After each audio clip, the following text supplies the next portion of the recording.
Ẹ káàbọ̀ sórí ètò Lady K Ìfẹ́ Olúwa the baby of Odùduwà nation. Ẹ̀yin mọ́mì mi ṣe dáadáa ni mo bá yín. Ẹ wá ra tàǹtà. Ẹ wá ra tàǹtà Lady K African store. Ẹ rí pé mo fowó lẹ́rọ̀ ó lẹ́tí kí ó lágbára. Ẹ jẹ́ akẹ́kọ̀ọ́ 2026 ẹ jẹ́ àlọ́ panasharp o. Panasharp tàti ń lò bọ̀ yẹn ẹ bá jẹ́ kó stọ̀ o. Ẹ jẹ́ àkọ́tínà tí máa lò ó. Ẹ jẹ́ àjọ débẹ̀. Àwọn ayé ìyá mo gbọ́dọ̀ jáyé dandan. Ìwọ tí o bá wò pé o ń káàánú ẹnìyàn bó o fẹ́ wò pé wàá tún jẹ́ nù yẹ. Wàá jẹ nínú yẹ.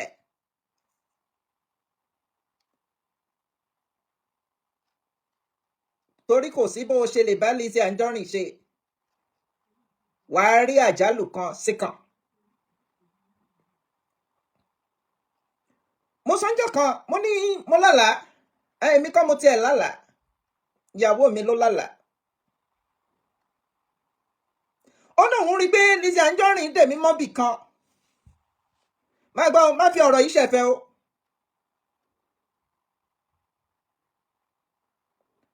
Ọ̀rọ̀ tí à ń sọ má fi ṣẹ̀fẹ̀ o. Ẹ jẹ́ a yọ fracas kúrò a fẹ́ fracalize ọ̀rọ̀ tó wà nílẹ̀ yìí. Torí ìrírí ayé ni.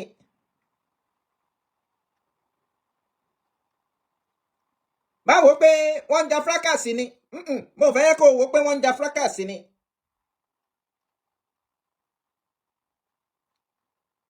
Má wò pé rántí ìgbà tí mo sọ̀rọ̀ ń pa báwo nígbà tí Lizzy náà ń dé láti tó pàdé pàjé Lizzy Ajonrin nígbà tó pàdé pàjé. Ṣùgbọ́n àwọn èèyàn wọ́n bínú ẹ̀ lẹ́ẹ̀ máa pariwo èyí tó yẹ kẹ́ ẹ mẹ́kọ̀ọ́ ń bẹ̀ kẹ́ ẹ wò pé ọmọ yìí even ló yẹ ká kàn má gbélégùn lẹ̀.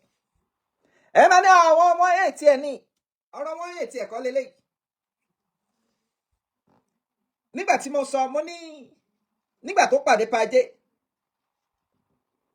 tó ní òun fẹ́ ṣe oògùn owó ìwọ imagine kí ọmọ tó wà ní ọmọ 18 years wá ó pàdé èèyàn kan tó wò pé ọmọ kékeré yìí kí ló dé tó wá ń ṣiṣẹ́ ń bì í you need to go back to school. Ẹni yẹn wá ń ṣe ọ̀nà báwo ni Lizzy kó ṣáà lè lọ school pé kó lè jẹ́ èèyàn pé ó kọ́ lè waste away síbí nǹkan tí pàjé ń sọ nìyẹn o ní ọ̀ṣọ́pì. Mo sì máa sọ̀tàn aláyàn o. Kò pẹ́ tó wọn àti pàjé ṣé ẹran tí kò jáde ńgbà yẹn kí ló wá ń sọ ó ní wọ́n wá kidnap òun ni pé wọ́n kidnap òun wọ́n fẹ́ lọ fòun ṣoògùn owó. Meanwhile kò pẹ́ tó wọn àti pàjé pàdé.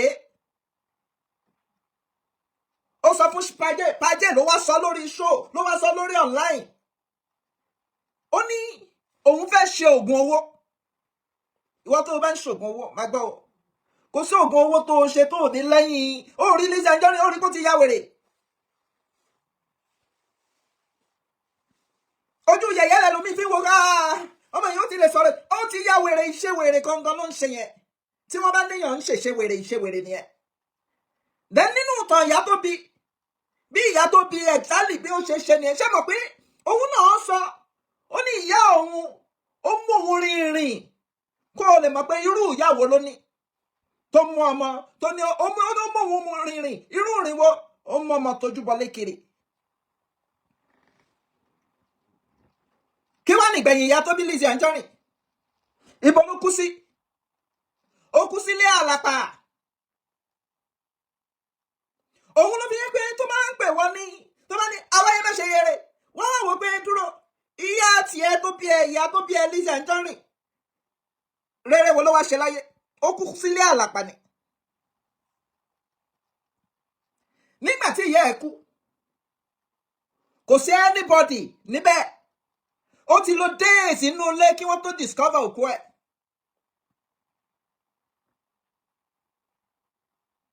Days ló ti lò nínú ilé.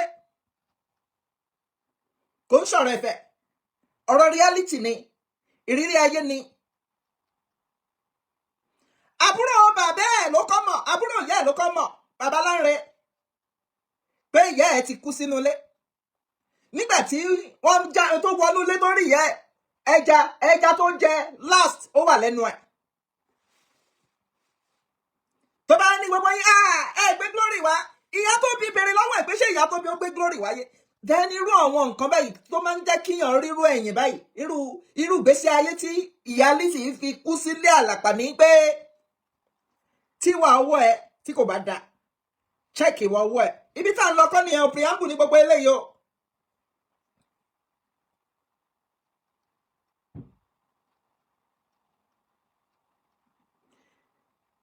irú ìgbésí ayé tó máa mẹ́yàn kú sínú ilé for days ibi gan years tí òkú ẹ̀ tàràkà nígbà tí wọ́n wá discover òkú yẹn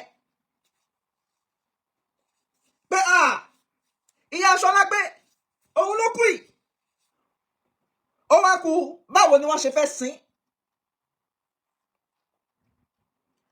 ìyá tó bí Christian ni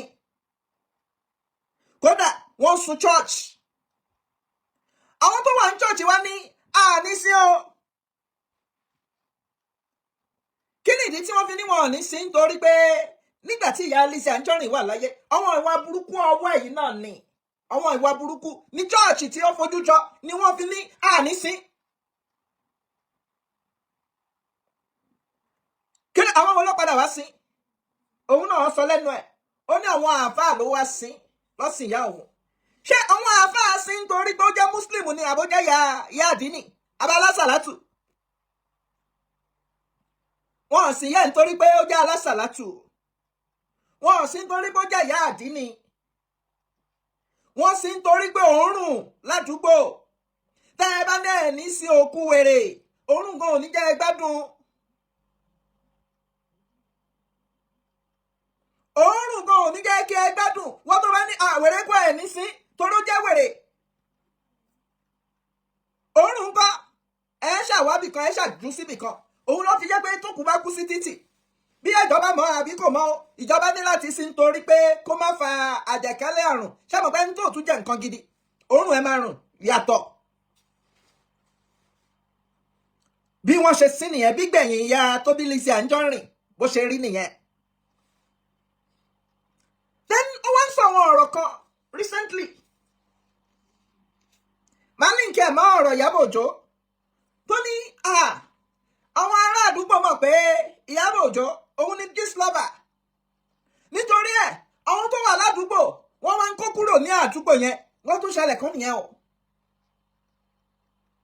mo ti sọ fún wa pé tí Lizzy bá ń sọ̀rọ̀ kan tó bá ní ọkọ mi billionaire ni tó bá wò dáadáa wo opposite nǹkan tó ń sọ ó mì pé ọkọ ẹ̀yẹn tó ń sọ pé billionaire yẹn ó lọ sí ní. tó bá ní mo ń ṣiṣẹ́ àbárò mo ti ń ṣiṣẹ́ tí bá kúrò wo nǹkan tó ń sọ dáadáa nǹkan tó ń sọ ní pé kò ṣiṣẹ́ blogger ni opposite nǹkan tó bá ń sọ ni kò wò òun ni wàá fi understand tí wèrè bá ń sọ̀rọ̀ abẹ́ni tó wà mentally derailed wọ́n bá ń sọ̀rọ̀ púpọ̀ nínú ọ̀rọ̀ wọn opposite ló máa ń jẹ́. ó wá ní wọ́n kó kúrò ládùúgbò wọ́n kó kúrò nítorí wọ́n mọ̀ pé Ìyábọ̀ gist lover ni nǹkan tó ṣẹlẹ̀ ní pé ẹ bá gbọ́ fúnra yín o nǹkan tó ṣẹlẹ̀ ní pé wọ́n kó kúrò ládùúgbò nítorí pé bí wọ́n mọ̀ Ìyábọ̀ àbí wọn ò mọ̀ Ìyábọ̀ nítorí ìwà ibi tó wà lọ́wọ́ ẹ̀ ni wọ́n fi ń kó kúrò lọ́wọ́ èèyàn wò pé ẹni yìí ṣe báyìí. ní àná mo ní jígì kan wà nínú yàrá ibi tó pè ní ọ́fíìsì lánàá a ní òun ní shopping mall àbí ibi tó pè ní ọ́fíìsì lánàá jígì kan wà níbẹ̀ ogun ni wọ́n fi rẹ́ ó gbọ́ mi ogun ni wọ́n fi rẹ́ kódà ibi tó pè lọ́fíìsì ní àná wọ́n ti ṣe kí ni wọ́n ti tìpa lénìí má gbàgbé a ní kí ló ń pè olórin Tọ́pẹ́ Àlàbí wọ́n ní wọ́n pe Tọ́pẹ́ Àlàbí fún kó wá kọrin fún Lizzy. Tọ́pẹ́ Àlàbí wá gbéra bó tẹ̀ jẹ́ pé wọ́n ní wọn ò dárúkọ fún. Ó wá dé ẹnu ọ̀nà wájú ṣọ́ọ̀pù ẹ̀. Ó wá fẹ́ tàn padà ó náà wọn ò lè bọ́lẹ̀. Wọ́n bẹ́ẹ̀ ó ní yẹn wà sí tí wọ́n fi bẹ́ẹ̀ 3 hours pé kó tẹ̀ bọ́lẹ̀ kó wọlé ó náà wọn ò lè wọlé. Tọ́pẹ́ Àlàbí ló mọ ohun tó rí tó fi wò pé wọn ò lè wọbẹ̀ yẹn ibi àìwọ ní. Àwọn kan ní kinní yẹn débi pé tábà débẹ̀ wọ́n wò pé náà mo ò gbọ́dọ̀ lọ. Ẹ̀bùn tó lòun fẹ́ lòmí nìyẹn. Wọ́n ń bẹ̀bẹ̀ ẹ tiẹ̀ wọlé ó náà wọn ò ní wọlé o. Couple with recently Lizzy jáde pé ó ní ìyá òun mú òun rìnrìn ìyá òṣì abájọ tó fi kú bó ṣe kú. Èèyàn lè mú èèyàn rìnrìn bẹ́ẹ̀ yẹn ayé ẹni tó dẹ̀ mú rìn ayé ò dáa ayé ìyá tó bí Lizzy Ajonrin ò dáa ó dẹ̀ mú rìnrìn kí ló dé tí ìyá ò mú rìnrìn má gbàgbé ẹni tó mú rìnrìn yẹn òun ni ó ló ń fọ ẹsẹ̀ ní máa ń tú àfọ má gbàgbé mo ń rán ẹ létí ni o tó ní ìyá òun àwọn máa lọ fọ ẹsẹ̀ ó dẹ̀ ń rìnrìn ìrìn tó ń rìn kí ló dé tó rìn èyí tó máa jẹ́ káyé ẹ̀dá. Ìyá tó bí Lizzy Ajonrin ó wá fọ ẹsẹ̀ máa 12 débi pé wọ́n á tún máa bẹ̀bẹ̀ pé wọ́n á tún máa bẹ̀rẹ̀ Ọlọ́run jẹ́ kójò ó rọ̀ torí ìjọ́ tójò bá rọ̀ ìdùnnú tiwọn ni torí wọ́n rí ọ̀pọ̀lọpọ̀ ẹsẹ̀ ni wọ́n á rí fọ̀ níjọ́ yẹn. Ó ní mú òun rìnrìn ìyá òun mú òun rìnrìn ìyá tó wá mú ẹ rìnrìn yẹn òun wá lọ according to you àbí according to them wọ́n ní òun lò 70 years láyé òun ò wá rìnrìn báwo lòun ṣe lè níláárí. Ìkànnì yẹn fídíò kan tún jáde tó ní mélòó nínú yín lórí owó ṣògùn ó ní gbogbo yín kò sí ìtò ṣògùn tóun mélòó nínú yín ó ní kò sí ìtò nínú yín òun máa ń gbé yín wò. Ẹ má gbàgbé o ṣé mo pé gbogbo àmọ́ ń rán wa létí àwọn kinní yẹn àwọn ìwà bí ọwọ́ ẹ̀.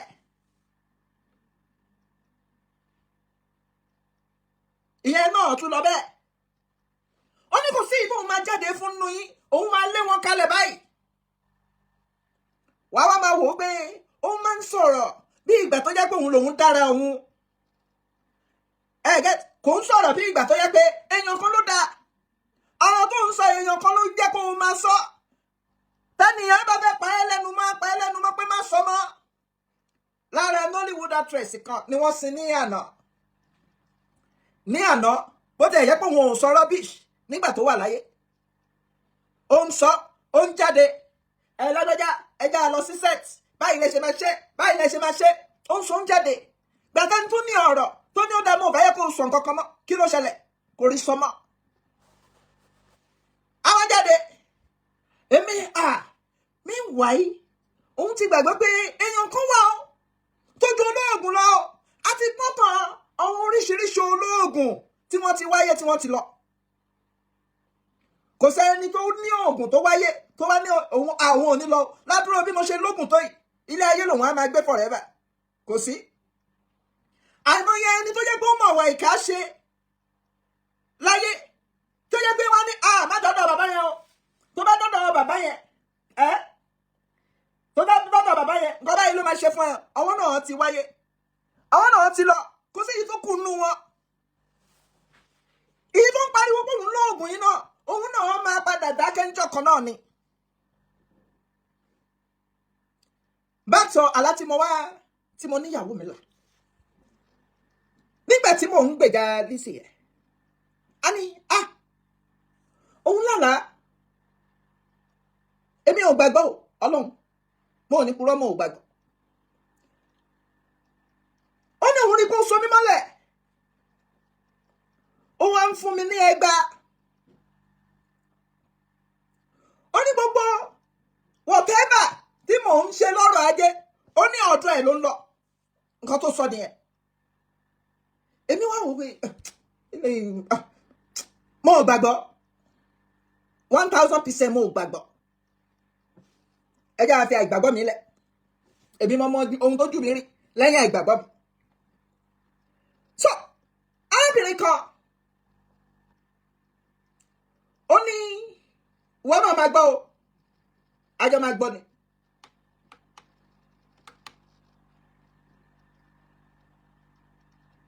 Kí ló ṣẹlẹ̀?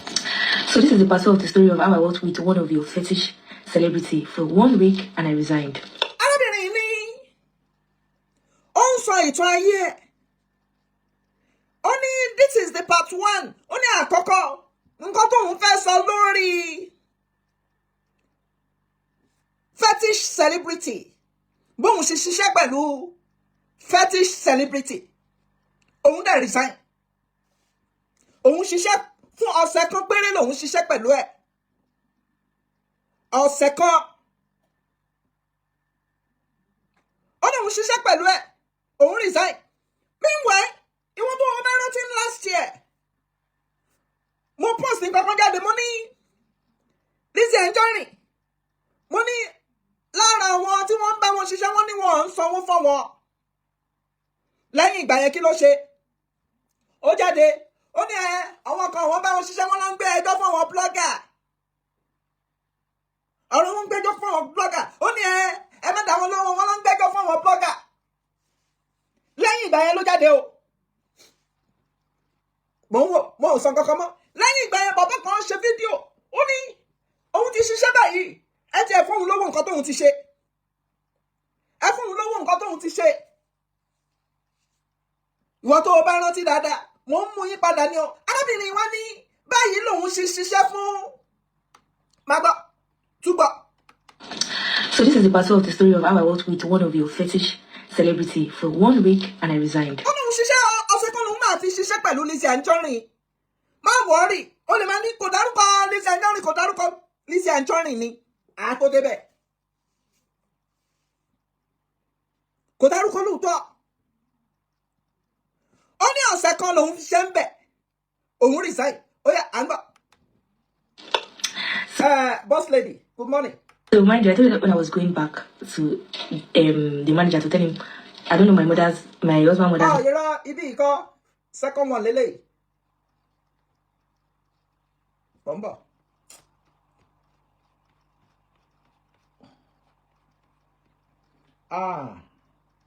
Bọ́mbọ̀ ayé èèyàn mi.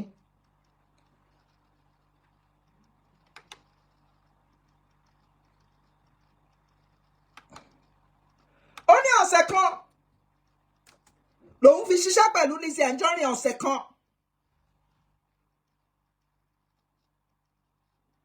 Kéèyàn ṣiṣẹ́ pẹ̀lú èèyàn fún ọ̀sẹ̀ kan. Ó dẹ̀ resign. Ẹ wá ní Àríkẹ́ ti wà ń bẹ̀ 20 years. Àríkẹ́ ò ní choice. Ibi tí Àríkẹ́ máa wà nìyẹn dọjọ́ ogbó. Ṣé mọ̀ pé ó ti sìn yá? Lọ́wọ́lọ́wọ́ báyìí, ó ń sin ọmọ ni. Ó dẹ̀ gbọ́dọ̀ sin ọmọ náà tí ẹ máa fi dàgbà. Tó bá wá sin ọmọ tán, kó tí ẹ lè sin ọmọ tán. Torí tí Lizzy tó bá jẹ́ pé Ọlọ́run, á continue láti máa sin ọmọ. Lizzy ó ti plan ẹ̀ lẹ̀.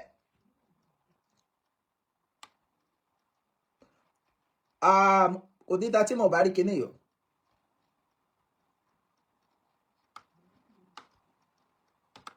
So the story of how I worked with one of your fetish celebrity for 1 week and I resigned. So mind you, I told you that when I was going back to the manager to tell him. Ṣé mo ní pa fóònù kan sí? Ṣé ẹ lè fún mi ní two.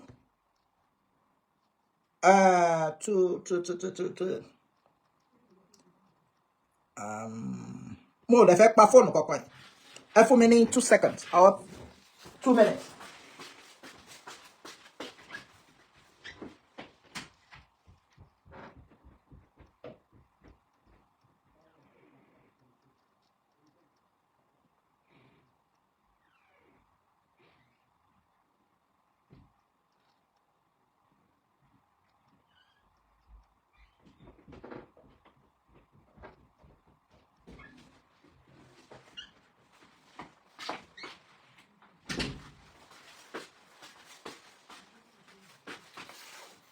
má bínú.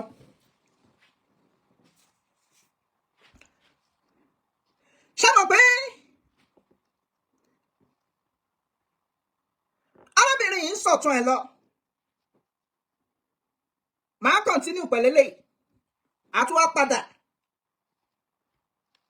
Ó ní nígbà tí arábìnrin yìí ń sọ̀rọ̀ lọ, ó lóun wáṣẹ́. Nígbà tí ìjà ayé fi lákàlàkà, ó wá ń wáṣẹ́. Arábìnrin yìí iṣẹ́ ló bá lọ. Ó bá ní ó advertise lára iṣẹ́ tí wọ́n advertise. Pé wọ́n pè ní customer service.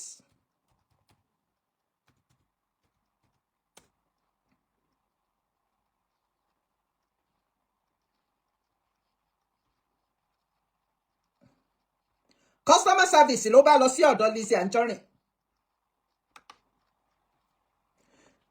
Nígbà tó débẹ̀, wọ́n fún ní fọ́ọ̀mù, ó débẹ̀, wọ́n fún ní fọ́ọ̀mù. Lára nǹkan tó wà nínú fọ́ọ̀mù, wọ́n ní kó kọ employment form. Orúkọ ẹ̀.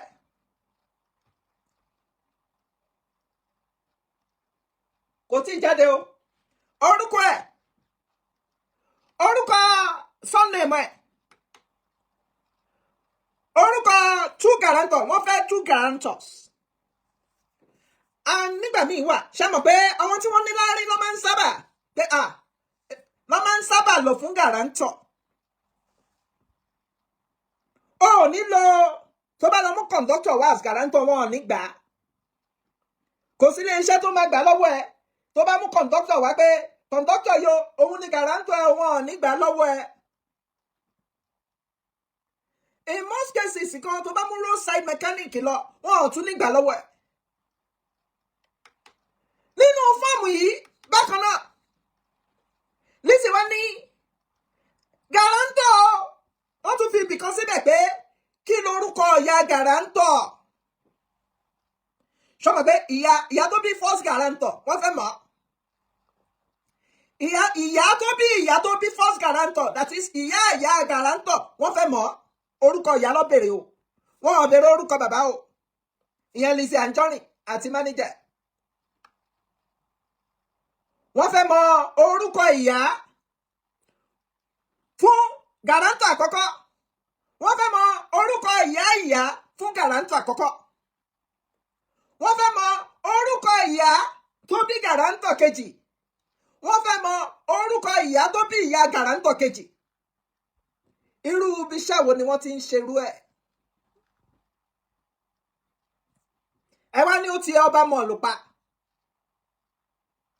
Ìdí tó fi ti pa ẹ má mọ̀.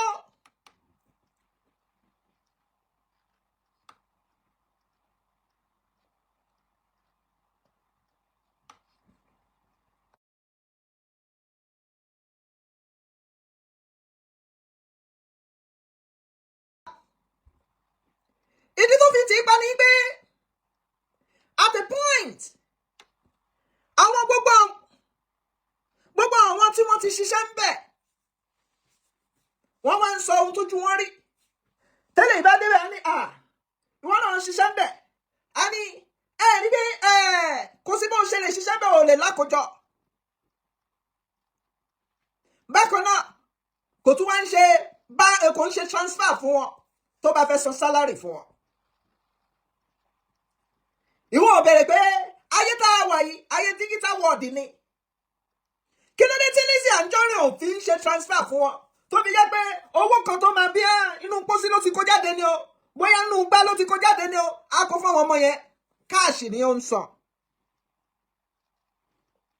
Káàṣì ló ń kà fún wọn. Cash. Because ayé tá a wà ń sìn, nǹkan tí wọ́n ń pè ní ayé gbẹ́gẹ́. Tí n bá rántí pé ìyàn ṣiṣẹ́ pé wọ́n ti ẹ̀kún káàṣì fẹ́yàn. Àmà ti tó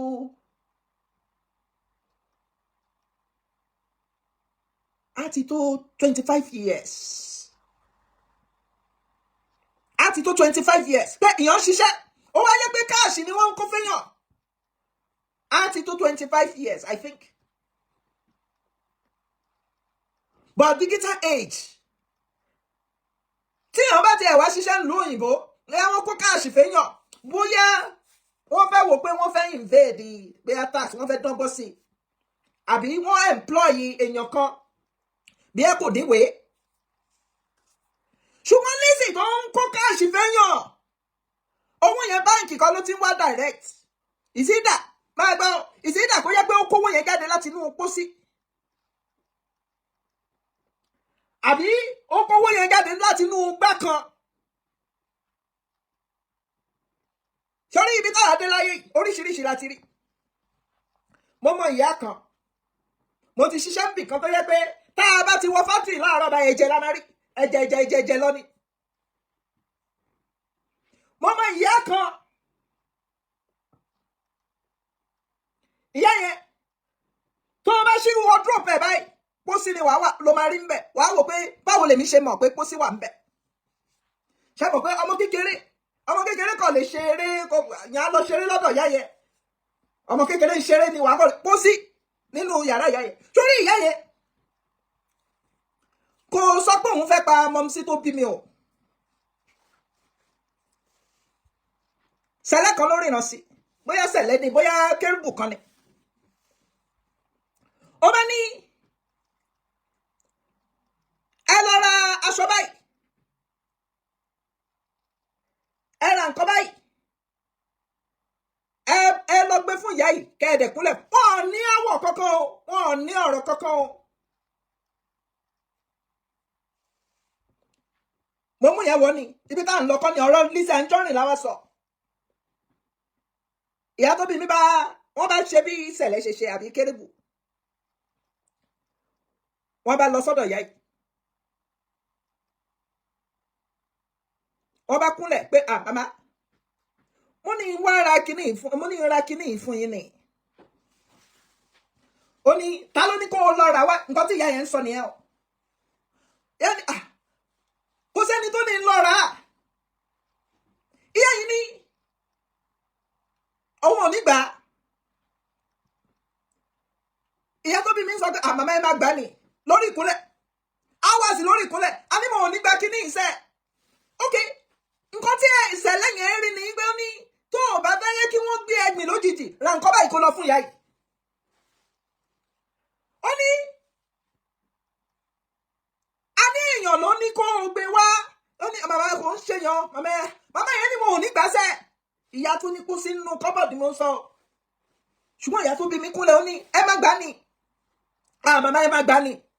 Bẹ́ẹ̀ ló ń sunkún. Ìyá tó bí mi yìí ń sunkún pé màmá ẹ gbọ́dọ̀ gbà ní. Irú wọn wọ́n pọ̀ láyé.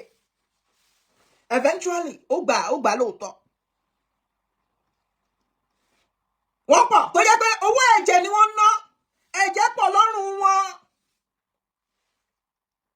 Owó ẹ̀jẹ̀ ni wọ́n ná. Tó bá délé wọn ẹ má bínú. Tó bá délé wọn wàá rí ìsídà kó rí kó sínú kọ́bọ̀dù àbí kó rí gbá. Tó bá bẹ̀rẹ̀ wọn ní àwọn fi ń protect ara wọn ni wọn ò ní sọ kúlẹ̀kúlẹ̀ fún ẹ. Àní Lizzy Ajonrin káàṣì ló ń fún wọn.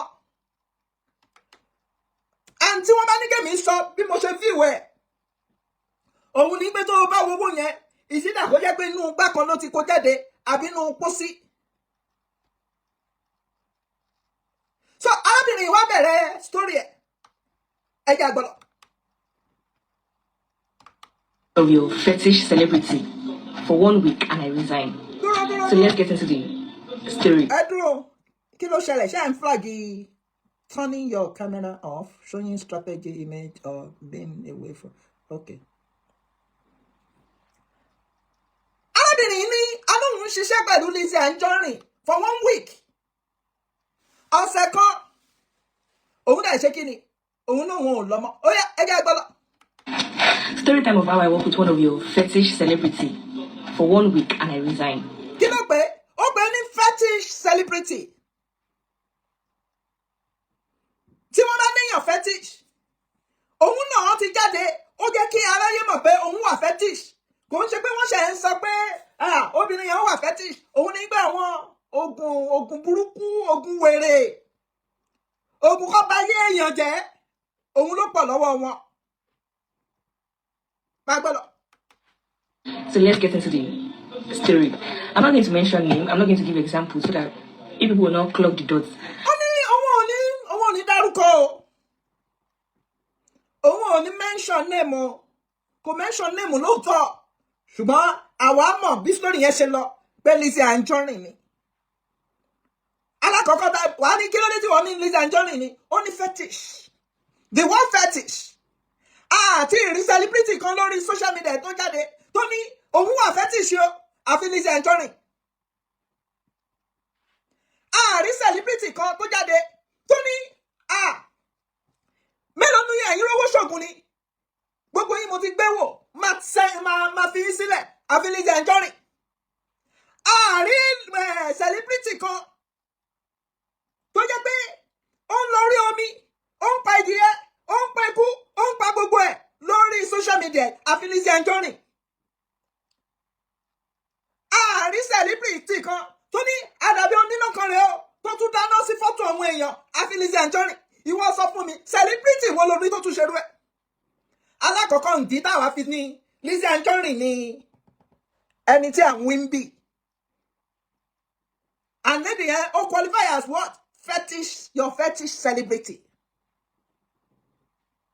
Oh yeah. So that I will not be dragged because I don't have name yet and I don't want to be dragged. So in the year 2022-2023, I can't really remember the exact year, but I know it's around 2022-2023. I was seriously job hunting because I needed jobs so bad. Only 2023, 2022, I'll be 23. Oh no, one not the exact year. That was about 4 years ago.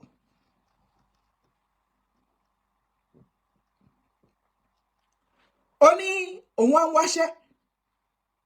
Oh no, only this shay. Only they so bad. Oh, washer. My God. And the job so bad. It's not that I was not feeling well, but you know now, sometimes you just get tired and you want to do something for yourself, okay? So I noticed that there's this particular mall in my area that just opened. They just finished building it. And luckily, after 1 week... Òun notice pé mall kan wà ní area òun.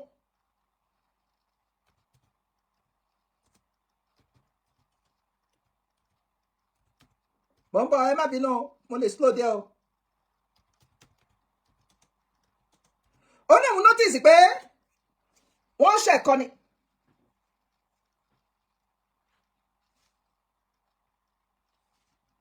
Ó ní mall yìí tó bá dẹ̀ wo ìgbà wo ní Lizzy Ajonrin náà òun ní tó ti ń pariwo òun ní shopping complex, òun ní mall. Òun ní about 2 years ago tí ọmọ obìnrin yìí sọ. Ọmọ yẹn ó wò pé bí i 2023 àbí 2024. 2 years ago, 2023. Ló ti ń pariwo, I build more, I ṣe kíní kan, 900 million more. 2023 lọ́wọ́ date. Ọgbọ́n kan tí mo ń sọ, padà lọ kọ́ lọ́wọ́ date. Ó ní òun bá rí pé wọ́n ṣe ẹ̀kọ́ ni, òun bá lọ bẹ̀. Ó yá, à ń gbọ́. They put out the plan card that they are looking for workers. They were looking for receptionists, customer care representative, cashier, stuff like that. So I'm like, okay, let me just... One wá cashier, one wá receptionist, one wá gbogbo ẹ̀. Òun bá wò pé okay o. Kóun try luck òun. Òun bá lọ bẹ̀. Máa gbọ́ nǹkan tó ṣẹlẹ̀ lẹ́yìn báyìí.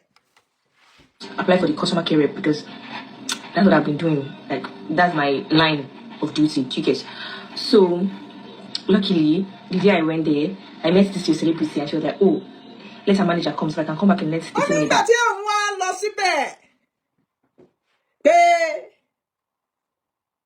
Ìjọ tó ń lọ bẹ̀. Má gbàgbé o. Ní gbogbo Èkó.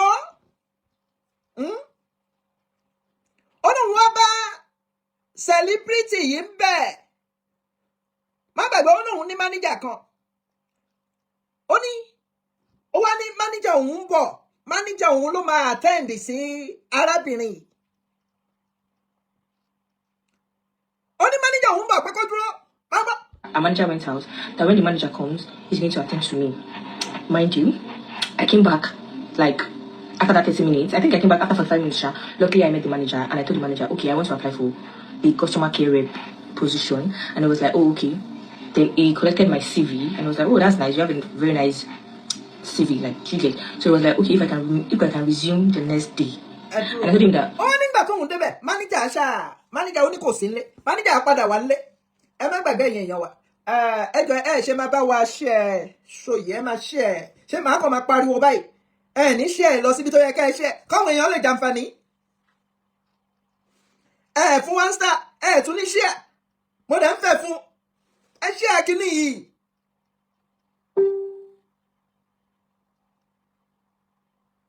Àwọn show tó bá wà important báyìí ń share sọ́wọ́n group káwọn èèyàn rí. Mọ èmi tẹ́ ẹ máa save láti pẹ́ ń share ni.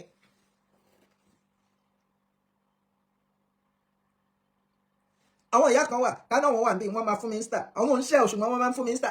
Ẹ̀yin ò fún mi Insta ẹ̀ tún share. Ẹ share sọ́wọ́n group yẹn. Ẹ wo bẹ́ẹ̀ ń share nsìn. Ṣé rí pé ó ń lọ sókè? Lórí Facebook ṣé rí pé ó ń lọ sókè nsìn. Ẹ share. Ọ̀pọ̀ ẹ̀mí lè máa save látara pé ń share. Àwọn ọmọ kan wà wọ́n sì ń wáṣẹ́ wọ́n máa padà kọ́ máa lọ sí irú ọ̀dọ́ Lizzy káyé wọ́n má bàjẹ́ síbẹ̀. Irú wọn kọ̀kẹ́ ayé ọmọ ẹlòmíì ò bá bàjẹ́ títí wọ́n bá jà àti dá. Ok, Kafila tẹ Aramide ẹ̀yin ju gift mo rí ẹ ṣeun gan lórí TikTok. Ṣé rí ọmọ kan wà láyé títí wọ́n bá ṣá àti dá tẹlòmíì ò bá bàjẹ́ kò kàn wọ́n. Ìyá kan wà àjọ ń gbélé face me and slap you ni lọ́dún náà lọ́hùn. Language kan gba mo kéré o mo ò ju bí a 15, 16 lọ. Ṣùgbọ́n language kan tí mo ò like lára ìyá yìí ni pé ó máa ń pèdè kan pé Nàìjíríà ò bá bàjẹ́ títẹ̀mí àtọwọ́ ọmọ mi bá tí àti dáná ẹ̀ èmi ò like language yẹn. Kò mọ̀ pé tọwọ́ ọmọ tí kò dá yẹn àwọn ló máa bá tọmọ tòun jẹ́. Àwọn kan náà wà pé gbogbo ọ̀nà ni wọ́n fẹ́ fi wówó. In as much as táwọn bá ṣe àti rówó yẹn tí tọmọ ẹlòmíì ò bá àbàjẹ́ kò kàn wọ́n. Irú ẹ̀dá yẹn ìkànnù wọn ni Lizzy Ajonrin. Lizzy Ajonrin jẹ́ kan nù wọn.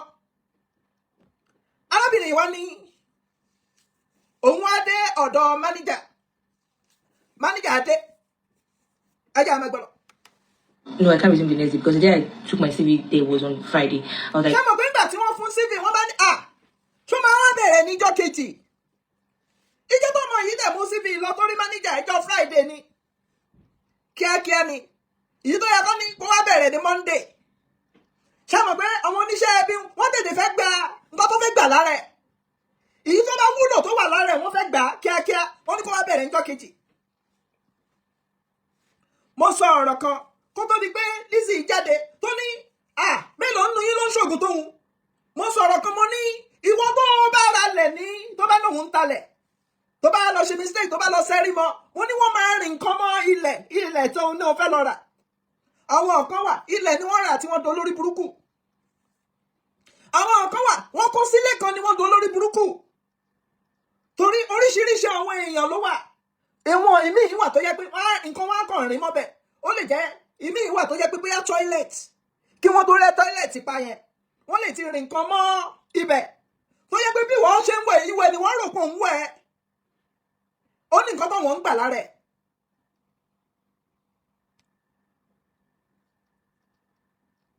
Ẹ má bínú wọ́n flag TikTok náà.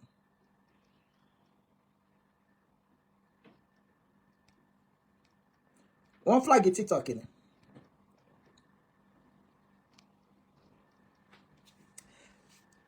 Ìwẹ̀ ni wọ́n rò pé òun wẹ̀. Lọ́dọ̀ tí wọ́n ṣọ́ mọ̀ pé wàá jí láàárọ̀ wọ́n rò pé lọ sí bathroom nítorí ẹlẹ́lòmí àwọn òbí ẹ̀rù máa ń bẹ lómi láti gbé ilé mẹ̀rẹ́ǹtì. Oríṣiríṣi làwọn èèyàn ń ṣe lórí ilé mẹ̀rẹ́ǹtì àwọn tá a pè ní láńlọ́ọ̀dì.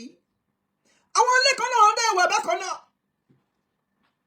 àwọn ilé kan wà tó wọn bá ti gbé bẹ́ẹ̀ ibi bìkínì ga ayé ẹ ṣe má bàjẹ́ ibẹ̀ ni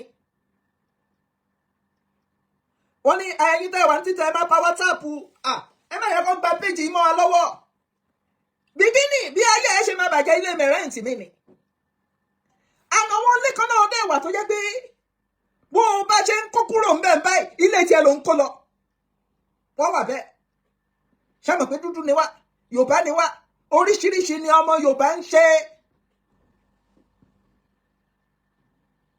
ẹ jẹ́ àmà gbọ́dọ̀ ó bá ní wọ́n ní kò ń wá bẹ̀rẹ̀ ní ìjọ ẹ máa power tap títọ́ ẹ power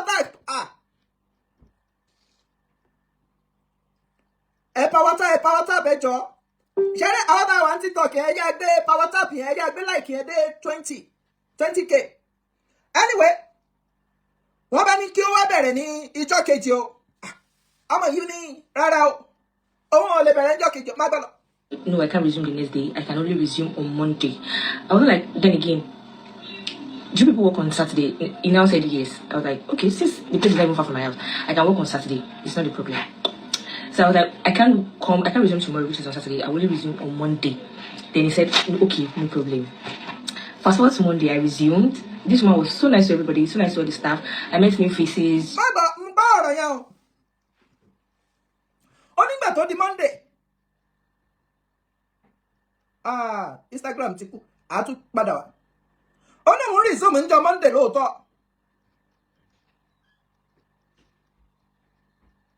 ìwọ tó bá wà lórí Instagram má bínú àtún padà wá nígbà tó ń wá resume ńjọ́ Monday ó ní ọmọjogun wèrè ìyẹn Lizzy Ajonrin ó tún wà ńbẹ̀ ó ní ó play nice everybody ṣé mo pọ́n àwọn èèyàn máa ń sọ pé tó bá meet Lizzy Ajonrin wọ́n rò pé nice ni pé ó play nice sí everybody of recent ṣó rántí fídíò kan tó jáde nípa òṣìṣẹ́ tó jáde ibẹ̀ yẹn ọ̀rí bó ṣe ń láṣọ òṣìṣẹ́ yẹn tó ń bú tó ń ṣépè typical Lizzy Ajonrin nìyẹn then gbogbo display tó ń display online yẹn typical Lizzy Ajonrin nìyẹn gbogbo nice yẹn ṣe mọ̀ pé ìwà kí ni wọ́n pè wá wọ́n ní èéfín ni wà ṣó mọ̀ pé ní Ìdúmọ̀tà tí wọ́n mú ní ọjà typical Lizzy Ajonrin nìyẹn ṣé mo pé present náà years ago ó jí ọkọ typical Lizzy Ajonrin nìyẹn ó lè nice kó máa wu àwọn ìwà wèrè yìí tó bá ní o nice ò ní wùwà wèrè ò ní wùwà kó o máa gbọ́mọ lọ́mọ ṣépè ó dẹ̀ ní o nice irú nice wo nìyẹn à ń gbọ́. Do you understand? She was so nice. Everybody was doing all right. So the first day, the second day, the third day, that Monday, Tuesday, Wednesday, so Thursday, this is where the deal is happening. Ọmọ ìwé ní níjọ́ Monday ó play nice níjọ́ Tuesday òun tún lọ ó play nice níjọ́ Wednesday ó tún play nice ó nígbà tó bá dijọ́ Thursday kí ló ṣẹlẹ̀ ẹ jẹ́ gbọ́. So on this very Thursday, the manager gave us an employment form for us to fill. Ṣé mo pé nígbà tí èèyàn bá wáṣẹ́ tó bá wáṣẹ́ lọ síbi ìjọ yẹn ni wọ́n ti fún ẹ ní employment form ẹnu ti péjọ Friday ló lọ wọn ò fún ní employment form ńjọ́ Friday wọ́n dẹ̀ sọ fún pé ṣó máa bẹ̀rẹ̀ ńjọ́ Thursday wọn ò gbà pé ok ó fẹ́ wáṣẹ́ ok báyìí ni o procedure rẹ o then wọ́n bẹ̀rẹ̀ ńjọ́ Thursday níjọ́ Monday wọ́n play nice ṣàmọ̀ wọ́n ní kó máa bọ̀ Monday wọ́n ò fún employment form o ìjọ́ Tuesday wọ́n play nice wọ́n ò fún employment form o ìjọ́ Wednesday wọ́n tún play nice wọ́n ò fún employment form ìjọ́ Thursday arábìnrin wa ní manager bá pọ̀ wọ́n pé àwọn máa fún wọn ní employment form o employment form o ẹ̀yin tẹ́ ẹ wà lórí títàn ẹ ti wọ 15k ẹ jẹ́ àgbẹ̀ wọ 20 sẹ́ wọ́n bá fún ní employment form o kí ló wá ṣẹlẹ̀ lórí employment form ẹ̀yin karamba ní bẹ́ẹ̀ wọ́n flag wọ́n sọ pé kí appeal ń bì lórí TikTok yìí ẹ yà máa double tap only Thursday wọ́n bá gbé employment form ọ̀ràn wọ́n bá gbé jáde ẹ yà kí ló wà nù ẹ jà gbọ́. So in the employment form, I just read what is there. You're going to bring it there. So you have to bring two guarantor. Two guarantor. two guarantor wà nínú employment form. Ó yá máa gbọ́ lọ. You have to bring two guarantor, your guarantors NIN and stuff like that. Nínú employment form bákan náà. Ẹ̀yin náà ń gbé Nàìjíríà, ẹ má bínú, mo fẹ́ bèrè. Ṣé tí wọ́n bá ń wáṣẹ́ ń sìn, wọ́n máa ń bèrè NIN? Nínú employment form, Lizzy Ajonrin máa bèrè guarantor, ó tún bèrè NIN ní guarantor. Ẹ comment ẹ jẹ́ mọ̀, ẹ má sọ mí sínú òkùnkùn. Ṣé tí wọ́n bá ń wáṣẹ́ ń sìn, o gbọ́dọ̀ submit NIN as a proof pé òun wáṣẹ́? Àwọn obìnrin ní nínú employment form, wọ́n náà wọ́n fẹ́ two guarantor. Wọ́n dẹ̀ fẹ́ NIN ní guarantor. Ó yẹ ẹjẹ́ máa sọ̀rọ̀. They have passports, first copy of them. Wọ́n ní the passport guarantor. Má gbàgbé. Ṣé rí irú Lizzy Ajonrin ó lè trust irú àwọn vital document yẹn lé lọ́wọ́? Kí ni ìdí tí mo fi sọ bẹ́ẹ̀? Ìdí tí mo fi sọ bẹ́ẹ̀ ni pé mo fẹ́ rántí orúkọ ni o. Wọ́n gbé arákùnrin kan ní Kazeem Adégbóyèga. Èmi ò mọ̀ pé Kazeem Adégbóyèga kan wà níbì kan. Ó ní publicist òun ni. Ó ní tó yẹ àìmọ̀kú wá gbà á, ó gbà lọ́wọ́ òun mo ní ẹ̀. Ó ní òun ṣe passport fún òun fẹ́ rán lọ sí bí òun fẹ́ jẹ́ kó travel lọ sí Dubai. Báwo ká tiẹ̀ wá sọ pé irú vital document nìyẹn bẹ́ẹ̀ yẹn ó wà lọ́wọ́ ẹ̀, òun ló ṣe fún. Why ó wá send ẹ̀ sí èmi?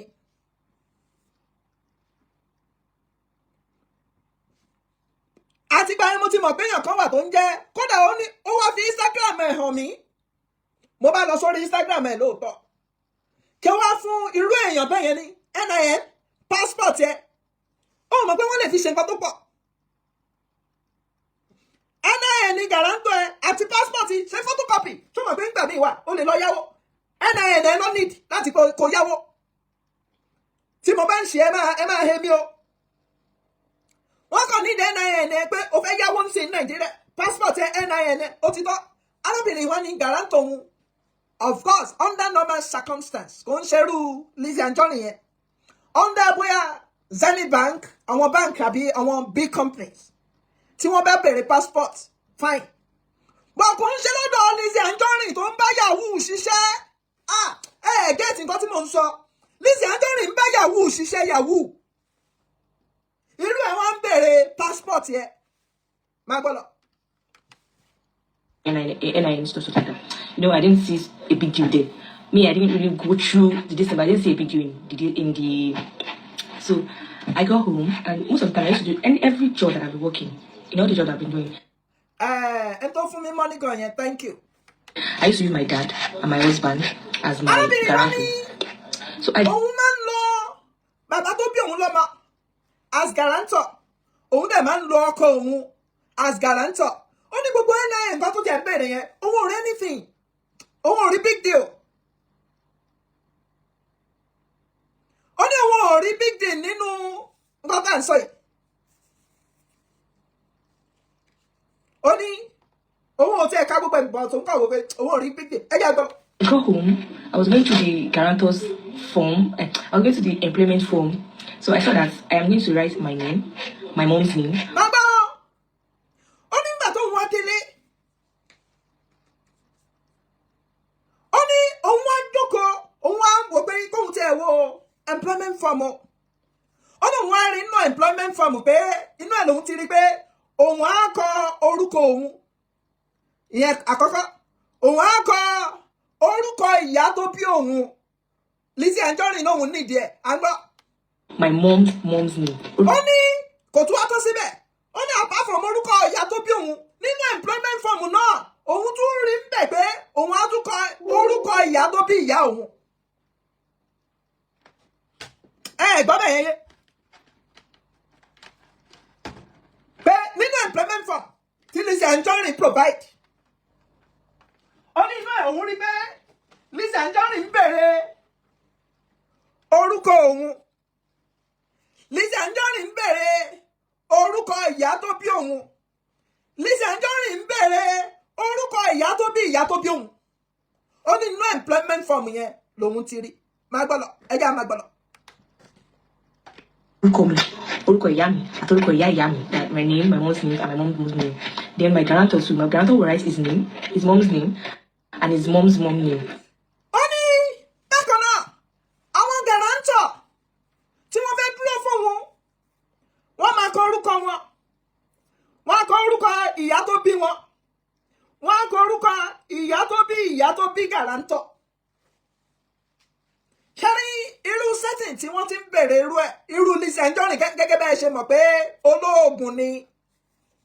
Òun ní pé whatever bí lè ṣe wà ń sìn, á ti kọ́kọ́ lọ lé sílẹ̀. Ṣó ní àrísìkí? Ṣó ní ajé lára? Gbọ́ ọ̀rọ̀ mi, mo ní á ti kọ́kọ́ lọ lé sílẹ̀ amórúkọ ẹ̀ lọ. A ní orúkọ ẹ̀ lágbájá ọmọ lágbájá tí lágbájá ń jẹ́ ọmọ lágbájá. A lè sílẹ̀. Ṣé mọ̀ pé gbogbo ayé ẹ̀ ní pé ogun ni? Pé ṣó ní ajé lára? Wàá máa wò pé kí ló dé tí ń lo wọ́ọ̀dì pé ṣó ní ajé lára? Má gbàgbé nígbà tí ó lọ ṣògùn lọ́dọ̀ babaláwo tí wọ́n sí gbẹ́rẹ́ sí lábẹ́. Ṣé mọ̀ pé the same word tó lò ó ní pàjẹ́ ìfẹ́ fi yẹ ẹ̀ ṣòwò. Ó ní babaláwo ní pàjẹ́ ò ní ajé lára. Pé òun ní ajé lára. Ibi tí language yẹn ti jáde nìyẹn. Ó ní babaláwo ní pàjẹ́ ò ní ajé lára. Pé òun ní ajé lára pé wọ́n máa gbá nù, wọ́n máa transfer látara Lizzy Ajonrin. Wọ́n transfer sí ọ̀dọ̀ pàjẹ́. Ní ìwọ̀nba òye tèmi. Àmúdàmọ̀ pé òye tèmi náà fẹ́yìn tẹ́ ẹ jẹ́ àgbàlagbà ẹ̀yin náà rí sìn. Nígbà téèyàn lọ́wọ́ ṣe tó bèrè orúkọ ẹ̀, orúkọ ìyá tó bí, orúkọ ìyá tó bí ìyá tó bí. Àwọn guarantor náà wọ́n wá ń bèrè orúkọ wọn, orúkọ ìyá tó bí wọn, orúkọ ìyá tó bí ìyá tó bí wọn. Òun ní gbé irú nǹkan bẹ́ẹ̀ ó níbi tí wọ́n fẹ́, ó ní ohun tó fẹ́ fi ṣe kò ń ṣojú lásán. Wọ́n máa lọ sá ni, wọ́n máa lọ sá, ó ní bá ṣe ń sá. Máa gbọ́ lọ. That as my two guarantors, they're going to write their name, their mom's name, and their mom's name. You grow up like that. Okay, so me, I feel the form, I feel my name. I was not even, my brain was not picking it then. My brain was not really picking it. I don't know, I just saw that. I was like, òun fi ní ẹ̀ lóòótọ́. Ó ní òun fi lórúkọ òun fi ti ìyá òun sí, òun fi ti ìyá òun sí. Kò mọ̀ pé ọmọ yìí ò mọ̀ pé ṣé mọ̀ pé wọ́n ti ní kó wá bẹ̀rẹ̀ Monday. Wọ́n ò fún ní fọ́ọ̀mù yìí níjọ́ Monday o. Má gbàgbé o.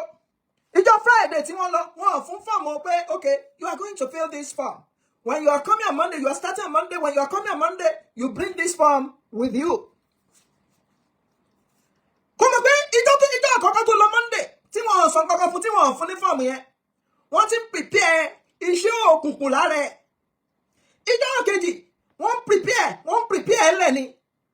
Ó ní ìgbà tí òun fìlì fọ́ọ̀mù yẹn ṣé mọ̀ pé irú èmi ń sìn ìjọ́ tí n bá ti rí fọ́ọ̀mù ni ó yẹ kí ọpọlọ èèyàn sọ fún èèyàn pé èwo la pọ̀rọ̀ irú iṣẹ́ òṣìwò nìyẹn. Mo fẹ́ ṣiṣẹ́ ìyá tó bí mi, ìyá tó bí mi kọ́. Nínú àwọn employment form kan wà tí jẹ́ pé wọ́n á bèrè pé bóyá kí ni maiden name ẹ, mo understand yẹn. Ó ní ọpọlọ wọn ò tiẹ̀ wá sí pé kí ni yóò right.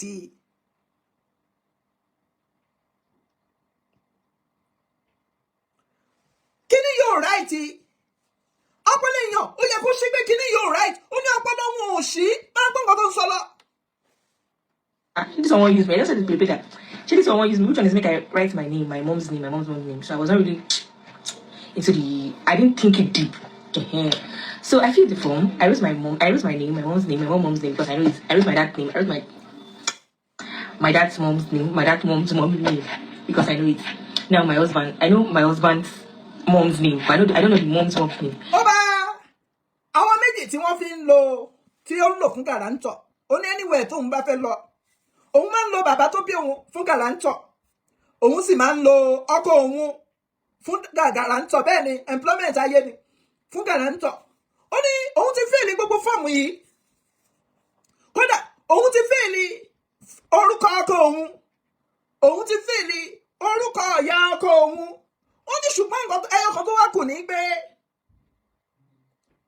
ẹyọ kan tó kù níbẹ̀ ní pé òun ò mọ orúkọ ìyá tó bí ìyá ọkọ òun ó ní òun ṣàkọ fíìlì ẹ̀ bẹ́ẹ̀ òun bá lọ má gbọ́. So I just feel it. I didn't feel my husband's mom's name. You get like that, so I didn't feel it. So I wrote everything. The next day, I went to go and submit. I had my dad's passport. I have his NIN, everything. I got everything ready on that Thursday because we resume by 10 and we close by 6. So, and there's this photocopy place in my place. So everything was ready on that Thursday. Everything was ready. So, fast forward to that night, like a night before. What am I even saying? That Thursday night, like midnight. So I had a dream. In that my dream, I could say that we're more. Nígbà tí òun ṣe gbogbo kíní ìtàn. Ó ní Thursday night yẹn. Òun bá lálàá. Má gbàgbé o. Ó rántí pé gbẹ̀rẹ̀ ṣó yìí mo sọ àlá fún ẹ nípa àlá tí mo lá fún ẹ. Mo ní tí mo lá tíyàwó mi lá mo sọ fún ẹ ó yá wá compare pẹ̀lú àlá tí àwọn ọmọbìnrin yìí lá ó lóun bá lálàá kí ni àlá náà dá lé lórí. In that garden, like there's this very big compound. It's a very big compound. Very big compound. We're all walking, like we were walking. Anybody that tries to escape from that place, they're going to kill the person. Do you understand? Àwọn ń ṣiṣẹ́ ní àgbàlá kan, àgbàlá yẹn tóbi. Ó ní ẹni tí ó bá fẹ́ gbìyànjú láti escape ń bẹ̀, wọ́n ń pa ẹni yẹn. Àwọn Lizzy Ajonrin, wọ́n ń pa ẹni yẹn. Òun ò sọ Lizzy Ajonrin o, but ẹgbẹ́ mi ṣe lè explain fún yín tó máa yé yín nìyẹn. Àwọn ń ṣiṣẹ́ ní àgbàlá Lizzy Ajonrin. Ṣùgbọ́n anybody tó bá fẹ́ try láti escape, wọ́n pa ẹni yẹn má gbọ́dọ̀.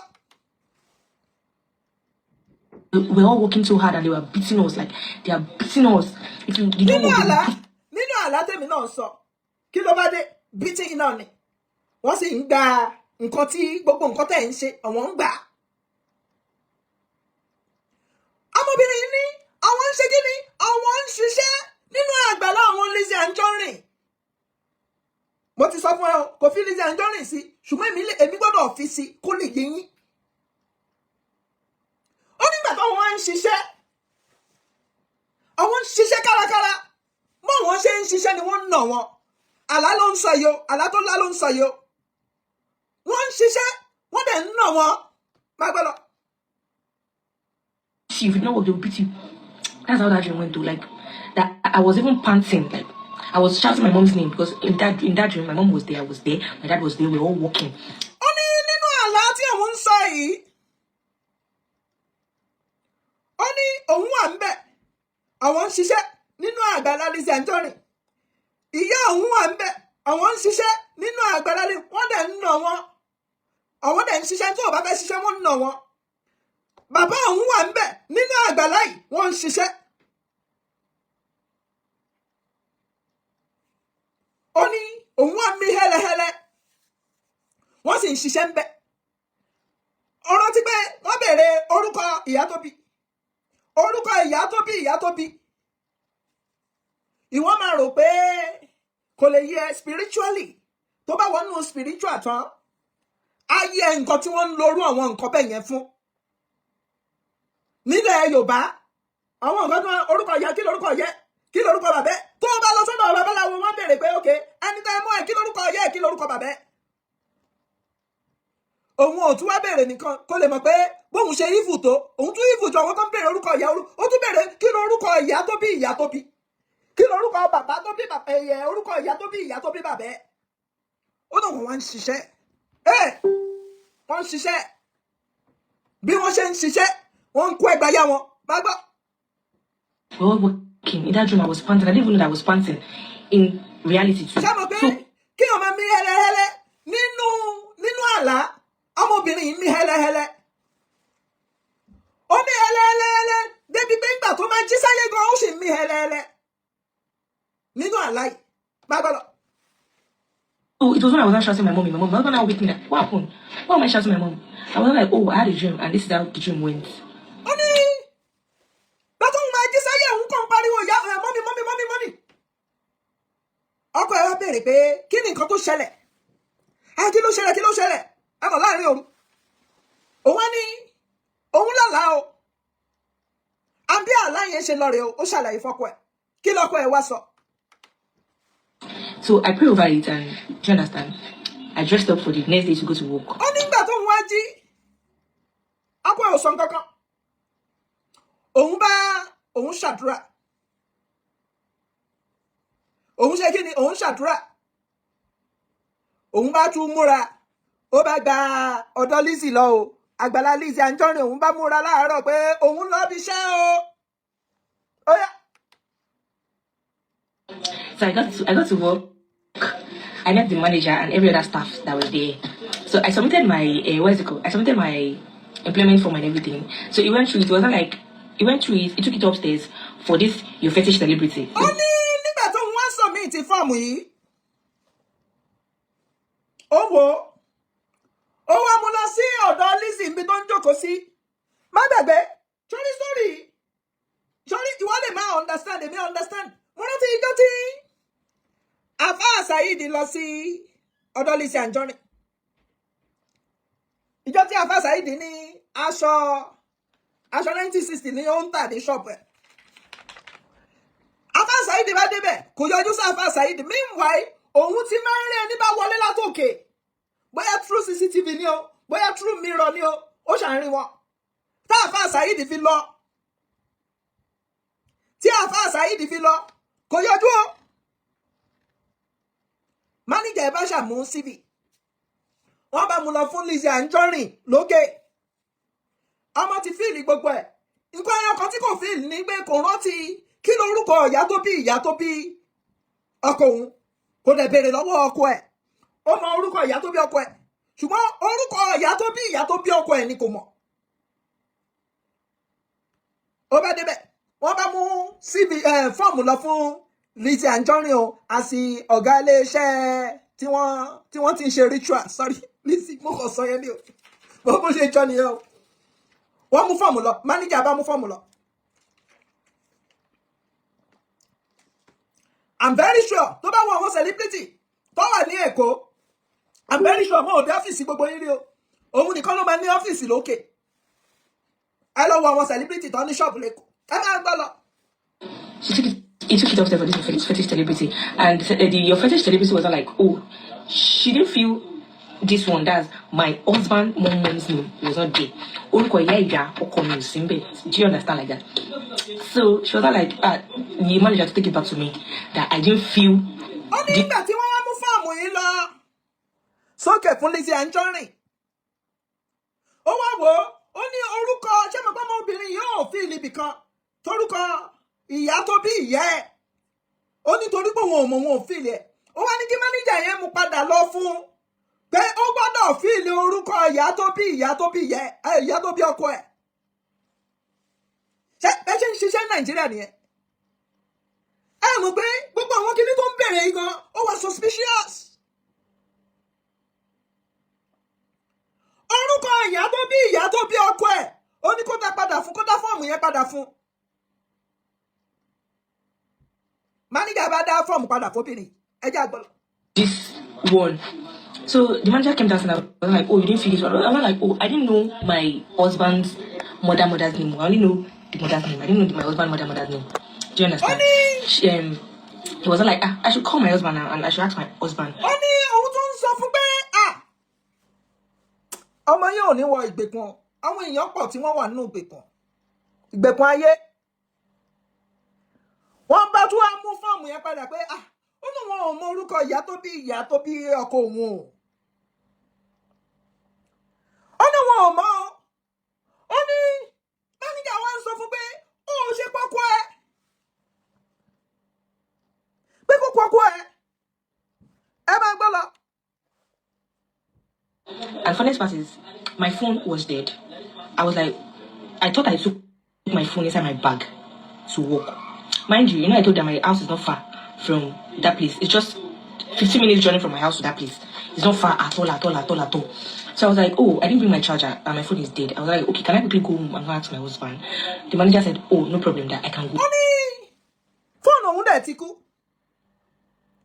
Ó ní òun bá ní lágbájá o. Ó ní ilé òun ò jìnnà síbẹ̀ rárá. Òun bá ní ṣé òun lè lọlé pé kóun lọ bèrè lọ́wọ́ ọkọ òun. Manager bá ní wọ́n ní Lizzy sọ pé ó lè lọ. Kódà the same manager tá à ń sọ yìí àwọn kan sọ ni o èmi ò gbọ́. Wọ́n ní ó pè sí ọ̀rẹ́ ẹ̀ pè sí ọ̀dọ̀ ojú abẹ́. Wọ́n ní ọ̀rẹ́ èmi ò gbọ́ so mo mọ kí ni content nǹkan tó sọ. Wọ́n ní manager yẹn náà okay ó dàbí èèyàn kan sọ fún mi pé wọ́n ní ó ní problem pé wọ́n ní àfìgbà tí ó padà sọ́dọ̀ Lizzy lára ẹ̀ tó yá padà. Èmi ò gbọ́ but nǹkan tí wọ́n ní ó ṣẹlẹ̀ nìyẹn. Ẹ jẹ́ agbọ́rọ̀ ọmọbìnrin lọ. So mind you, my employment form was with him. It gave me back the employment form to go and fill. Do you understand? So I actually put the employment form under my desk that, oh, let me go and ask my husband. When I come back, I'll fill it. So I quickly ran home to go and ask my husband his mother's name. I quickly ran home to go and ask my husband. So when I got home, I told my husband that, oh, quickly let me charge my phone. So I was charging my phone and I was just with my husband because I was like, my manager said I should come back home. I should come and ask you that was your mother's name. He was like, what do you mean that was my mother's name? And that was where I was not taking the dots because before I was. Nígbà tí ṣáré àwọn tí wọ́n bá ń ṣe irú àwọn oògùn wọ̀nyí fún especially irú Lizzy ó dá kírú ẹni bẹ́ẹ̀ ní èèyàn ní ẹ̀gbẹ́. Arábìnrin wa lọlé. Ṣé mo pé fóònù ẹ̀ ti kú? Ó bá ń bèèrè lọ́wọ́ ọkọ ẹ̀ pé lágbájá máníjà ní wálé o pé wọ́n ń bèèrè pé kí lorúkọ ìyá tó bí ìyá ẹ̀. Àwọn fẹ́ mọ orúkọ ìyá tó bí ìyá ẹ̀. Ọkọ ẹ̀ wá wò pé kí ni ìtumọ̀ ìyá tó bí ìyá mi? Iṣẹ́ ló fẹ́ ṣe.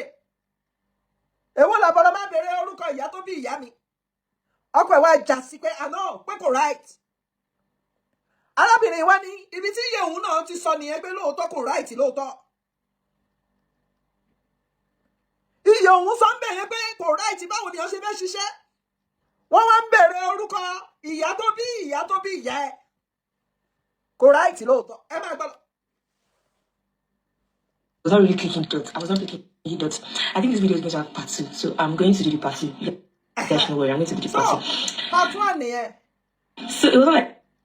Part 1 video yẹn nìyẹn. Nínú part 1 ni ẹ náà gbọ́ nǹkan tí eléyìí ń ṣàròsọ o.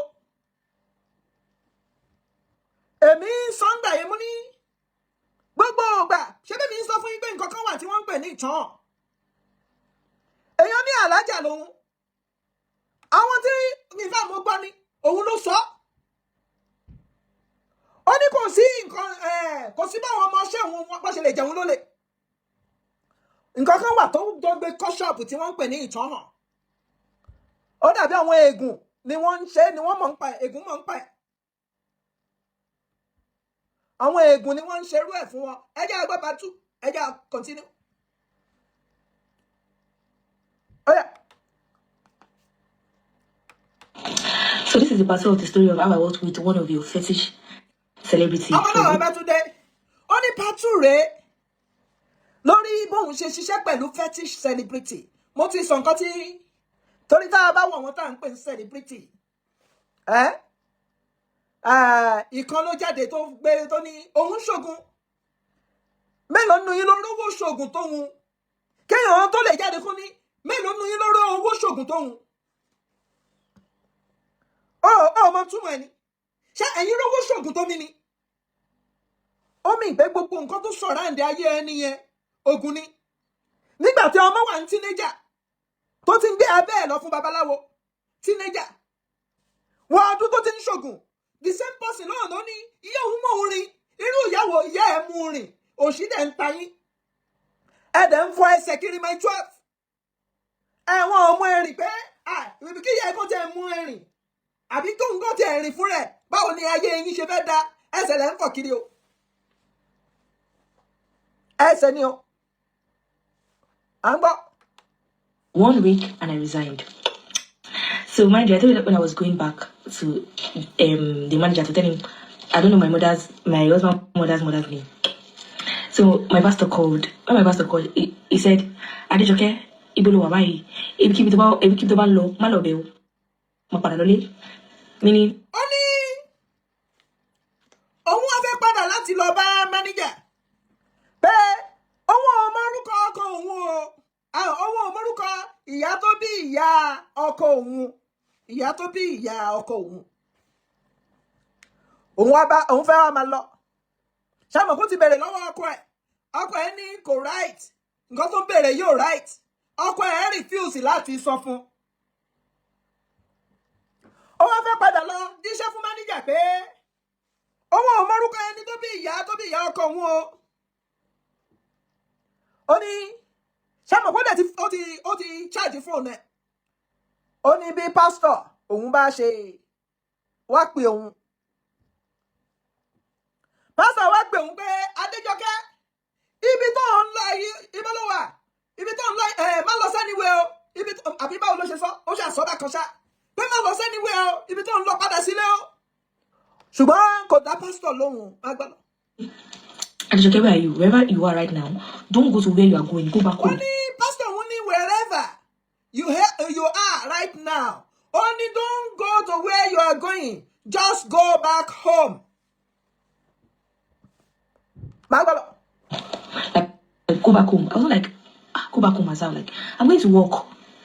It wasn't like I should not go to work. I should not go to that work. I should go back. I said this is the new job that I'm just doing now.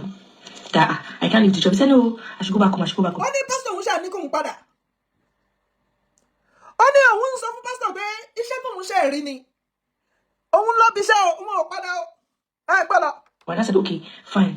There's something I kept there. My bags and other things are inside the office that I need to go and pick it. It wasn't like I should go there and go and pick it. When I get there, I should not talk to anybody. Ó ní nígbà tí òun convince pastor òun pé báàgì òun wà ń bẹ̀. Àwọn nǹkan òun wà ń bẹ̀. Pastor wá ní okay tó bá lọ bẹ̀ kó lọ gbé nǹkan ẹ má bẹ̀ anybody sọ̀rọ̀. Kó gbé àwọn nǹkan wọ̀nyí kó dẹ̀ kúrò ń bẹ̀. Ó wá ní òun ti gbọ́. I should pick my things and go back home. And he said, before I get home, I should call my husband. I should tell my husband that my husband should help me to get salt and water for me to use to wash my leg. Ó ní tó bá ń lọlé. Ṣé mọ̀ pé pastor ti ní kó padà? Ó jẹ́ kí pastor mọ̀ pé òun ní nǹkan tóun fẹ́ kó ń bẹ̀. Àwọn ẹrù òun wà ń bẹ̀. Ó ní kó tó délé. Ó ní kó pe ọkọ ẹ̀ pé kó bóun prepare omi iyọ̀. Ṣé mọ̀ pé nínú àṣà wa ńlẹ̀ Yorùbá I believe pé kò sí oògùn tí omi iyọ̀ ò lè bàjẹ́. Kódà nígbà míì wà nígbà táwa ń kékeré tá a bá rí owó ńlẹ̀ a máa ń tọ̀ sí tá a bá ti tọ̀ sí I believe kó ti bàjẹ́ nìyẹn á sì mú. Ìwọ tó o bá ṣe kékeré ń ghetto tá a bá ti rówó ńlẹ̀ gbá yẹn kedere gbọmọgbọmọ ò pọ̀ ṣùgbọ́n wọ́n wà gbọmọgbọmọ ò pọ̀ ṣùgbọ́n wọ́n wà ṣùgbọ́n tá a bá ti rówó àtọ̀ sí tá a bá dẹ̀ tọ̀ sí à ṣe kí ni à mú ògùn ti bàjẹ́ nìyẹn. Ó ní ọkọ òun bá gẹ̀ẹ́tì pásítọ̀ ní kí ó ní kọ́kọ́ ẹ̀ kó prepare soft solution nítorí pé ọ̀dọ̀ Lizzy tó ti gbẹ́sẹ̀ wọ̀ máa tọ́ lọ. Before stepping my foot inside my compound. So mind you, I went there. I picked my stuff, everything, the papers, my bag and everything. I picked it. I didn't tell anybody anything. I just went back inside, picked them, and off to my house. So 1 hour later, the manager called and was like, where are you? He said he wants to go home and go ask your husband something, and you're not back. I said, I'm coming. That I went to get something. He said, okay. So I think they waited for me till 4 o'clock. Ó ní ìgbà tí òun kó gbogbo àwọn ẹrù yìí. Mo rò pé manager ò sí ńbẹ̀ nígbà tó kó ẹrù yìí. Manager ò sí ńbẹ̀ nígbà tó kó gbogbo àwọn kinní. Bẹ́ẹ̀ tí manager ò mọ̀ kó ti wá, ó ti lọ. Manager wá pé where are you? A ti ń dúró tiẹ̀. Ó ní òun fẹ́ lọ ra nǹkan. Ó ní wọ́n dúró di bí aago 4 àbí aago mélòó kan ṣá. Wọ́n ti wò pé òun ò lè wá mọ́. Then they called me. Then he called me, the manager himself called me again. It was like, hello, where are you? This is 4 o'clock and you're not back. And I told him, oh, okay, let me just tell you the truth. I don't think I can work again. Like, I'm tired. I'm not working again. It wasn't like, what do you mean you're tired? I'm not working again. Is it not of recent I just submitted your CV and said you're not working again? I said, yes, I don't have interest again. Manager bá tún pé agbájá ó lóun kó wá come out fún manager ó pé lágbájá ṣọmọ nǹkan ó dàbí iṣẹ́ yìí mo ò ṣe mọ́ manager wọn ni ṣé bó ṣe bẹ̀rẹ̀ iṣẹ́ ni ìwọ tó ṣe bẹ̀rẹ̀ iṣẹ́ tó ní òun ṣiṣẹ́ mọ́ ó ní òun ti ní option sí pé òun ò ṣiṣẹ́ mọ́ Lizzy òun tó nǹkan wo ó yá. I want to work again. It wasn't like, oh, did I say anything bad to you? I said, no, you're a very good person, but I'm not working again. So, that one, like that, Sha. That one go like that, Sha. So, 3 months after, I came across one of the girls that were working together there in my estate. That I didn't even know that she was living in my estate. Like I said, most of the...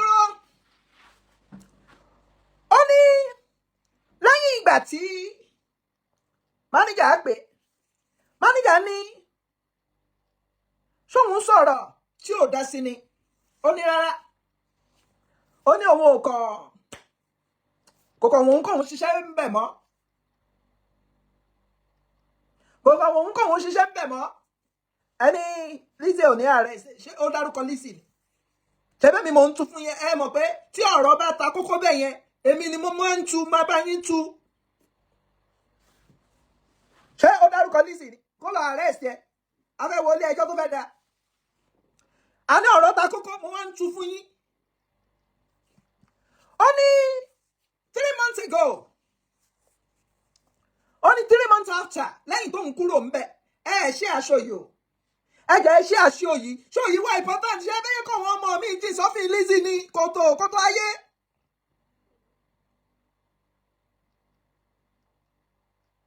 ẹ má yẹ kọ́ ọmọ mi kó jí sọ́fìn kòtò ayé mo ní ẹ má fún mi ní stars ẹ kò ṣí ẹ kẹ ṣàánú àwọn ẹlòmíì ọmọ ẹlòmíì Lizzy ń bá ayé jẹ́ ní society tá a wà yìí ẹ ṣe àkíní yìí ẹ wo bí mo ṣe ń pariwo normally star ló yẹ kí n máa bèrè lọ́wọ́ yín mo ò bèrè star mo kàn ní ẹ kàn máa ṣí ẹ mo pariwo mo fẹ́ yọ gẹ́gẹ́ lọ́rùn ẹ̀ tún ṣí ẹ jọ. Anyway, only 3 months after, only one pàdé arábìnrin kan tó wọ́n jọ ń gbé in the same area. Wọ́n pàdé ẹgbọ́n nǹkan tó sọ. People that work, they're living in my area. I know some of them, but this particular girl, I didn't know that she was staying inside my estate. Only òun pàdé eléyìí tó ń pàdé 3 months yìí, òun náà kò ṣiṣẹ́ ń bẹ̀. Ó nínú estate òun náà ló sì ń gbé. So I was going to church on a Tuesday. I was going to clean up church because I'm a Redeemite. So I was going to clean up the church on a Tuesday afternoon. So I saw her and I was like, what's up, babe? You didn't go to work today? And I was like, oh, she has stopped though. I was like, what's happened? Did they sack you? She said, no. Only man cleaning church ni ọjọ́ Tuesday. Only nítorí pé church Redeem lòun lọ. Òun bá rí arábìnrin tí àwọn jọ pàdé ńbẹ̀. Bẹ́lágbájá ṣiṣẹ́ ń bì mọ́ ni Lizzy mo mọ̀ pé wà ń bí òun gbádùn àbí ọmọ òṣì ṣiṣẹ́ ń bì mọ́ ni ó ní ṣé wọ́n sáàkì ẹni ó ní wọn sáàkì òun ó ní kò ń ṣe pé wọ́n sáàkì òun o kí ló wá ṣẹlẹ̀ ẹgbọ́n nǹkan tó sọ. That she was going upstairs. So that upstairs there's this hallway in that upstairs that has mirror. She said she was trying to take picture. She was trying to do video and take picture. You know we girls now, whenever we see mirror, that her body reacted somehow when she faced the mirror. That her body reacted somehow. She said she has not used the mirror since when she has been working. She has not. Òun bá lọ. Ó ní ọ̀nà láti lọ sí òkè wọ́n ní jígí kan bẹ̀ jígí ayé ni. Jígí ayé ni wọ́n ń pè é. Wọ́n hàn pé bẹ́ẹ̀ èmi fún ní orúkọ ni o because ṣẹ́mọ̀ ó gbọ́dọ̀ ní title. Kí ni ìdí tí mo fi pè ń jígí ayé? Ó ní ìkan náà àwọn ọmọ táwọn lédì táwọn jọ ń ṣiṣẹ́ ń bẹ̀ yìí. Ó ní òun lọ sí òkè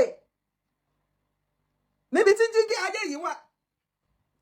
ó ní òun wá try láti ṣe take snap kí ló ń pè selfie ńbẹ̀ bóun ṣe try láti take selfie ńbẹ̀ ó ní body òun react bákan nǹkan kan ṣe òun kò understand nǹkan tó ṣe máa gbọ́ lọ. Use the mirror for anything at all because our own place is downstairs. She just said she should go upstairs. That upstairs, we have that your celebrity, we have our office there. Our office is upstairs and some other things are upstairs. She just said she should go upstairs to go and use the mirror to take pictures and do video.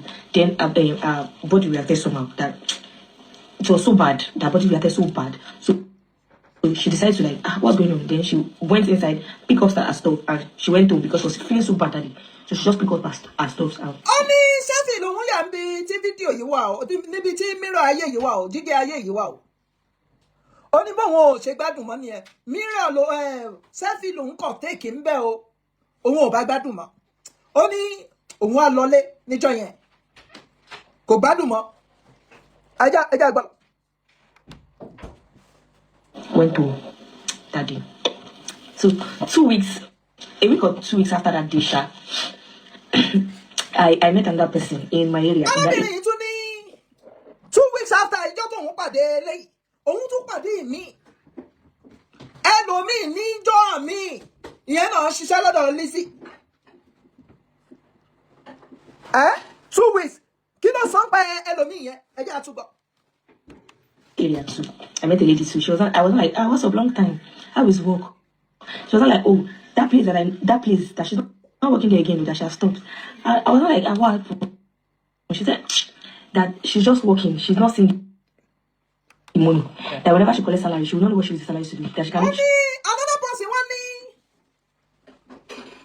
Another person ni ìdí tó ń fi kúrò ń bẹ̀ ní pé òun gba salary. Ó ní ṣùgbọ́n nǹkan tó ń fi owó náà ṣe òun ò mọ̀.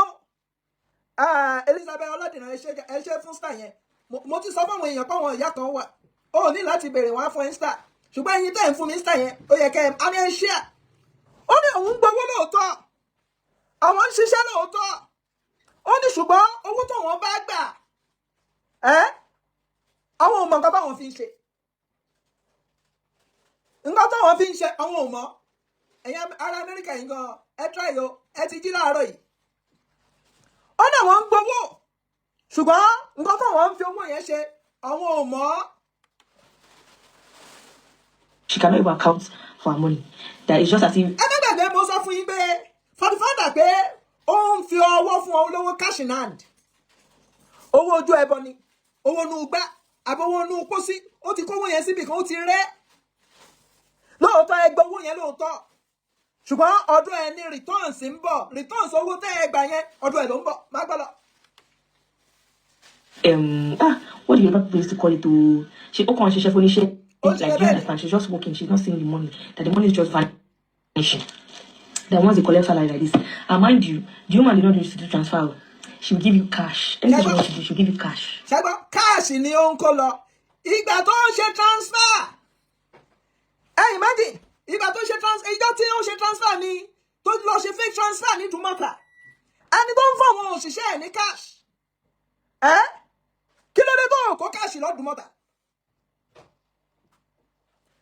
Òṣìṣẹ́ tó ń bẹ ṣiṣẹ́ cash ló fún wọn torí mọ nǹkan tó ṣe sára owó yẹn.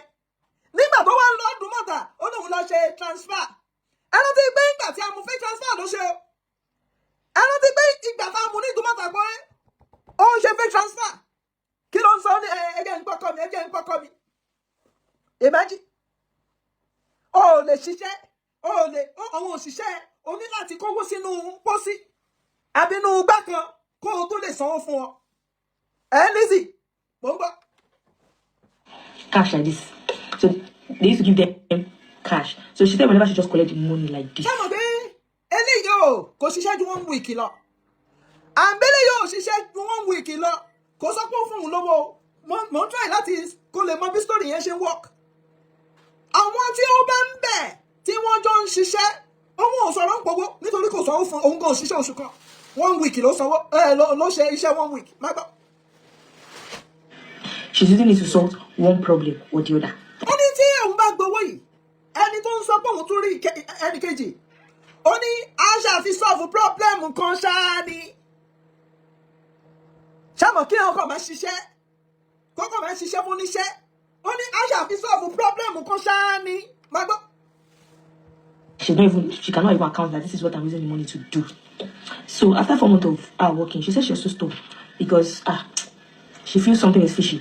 And she was like, since when she was working with this ọmọ kí ló ń ṣẹlẹ̀ ó ní ṣàmọ̀ nígbà míì wà wá fọwọ́ pé kí ni ìdí tó fi ń ṣiṣẹ́ kí ló ń ṣiṣẹ́ fún ó ní ọmọ yẹn wá wò pé òun kàn ń ṣiṣẹ́ ni òun wá wò pé something is not right ó wò pé ọmọ kí àwọn access láìfẹ́ pé mo ti ń ṣiṣẹ́ mo ti ń ṣe ẹni yìí for long nǹkan kan right self evaluation ni place that she knows what she's using her money to do, and again she's even doing her job and she's saying her money, but in that place she was not lẹ́yìn tó ń kúrò ń bẹ̀ ó ní ọmọ yẹn sọ̀rọ̀ pé nígbà tó ń kúrò lọ́dọ̀ Lizzy Ajonrin ibi tó ń ṣe ẹ̀wà ń sìn sálárì náà kò fẹ́ẹ̀ jura wọn lọ òun mọ nǹkan tó ń fi owó òun ṣe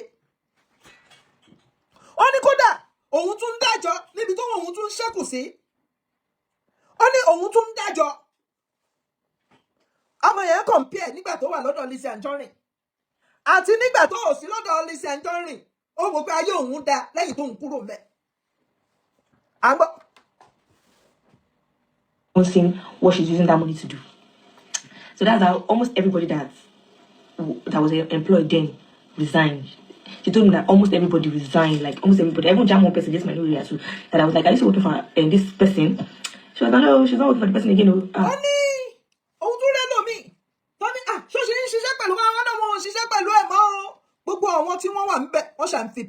That what he battled spiritually.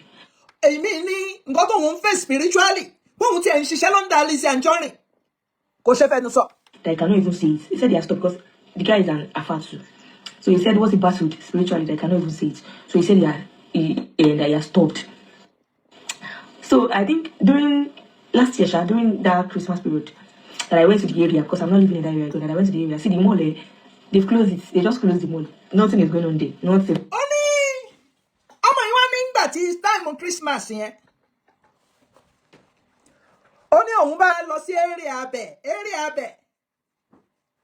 Only Shari, if you don't buy a mall, 900 million mall. Only Atipani won't want it, Ben Cocotti, Shell and Bemo. More file. Check the Bobby Pensini. No one be only plan here. Only be enemy, I call it. Afi oríṣi owó ẹ̀jẹ̀ lẹ́lòmíì fi ń kọ́lé tí wọ́n bá kú tán ilé yẹn á wà ńbẹ̀ kò ní rẹ́ni tó máa gbé kódà àwọn èèyàn fẹ́ rà wọ́n ní àjọ̀nú kan máa ń ké nínú ilé yẹn nígbà yẹn ẹ mọ́ lé white kan níbi onípàn. ẹ rántí lórí Facebook yìí náà láti ń gbọ́ pé ẹ̀yẹ́ ń tó tan Instagram padà.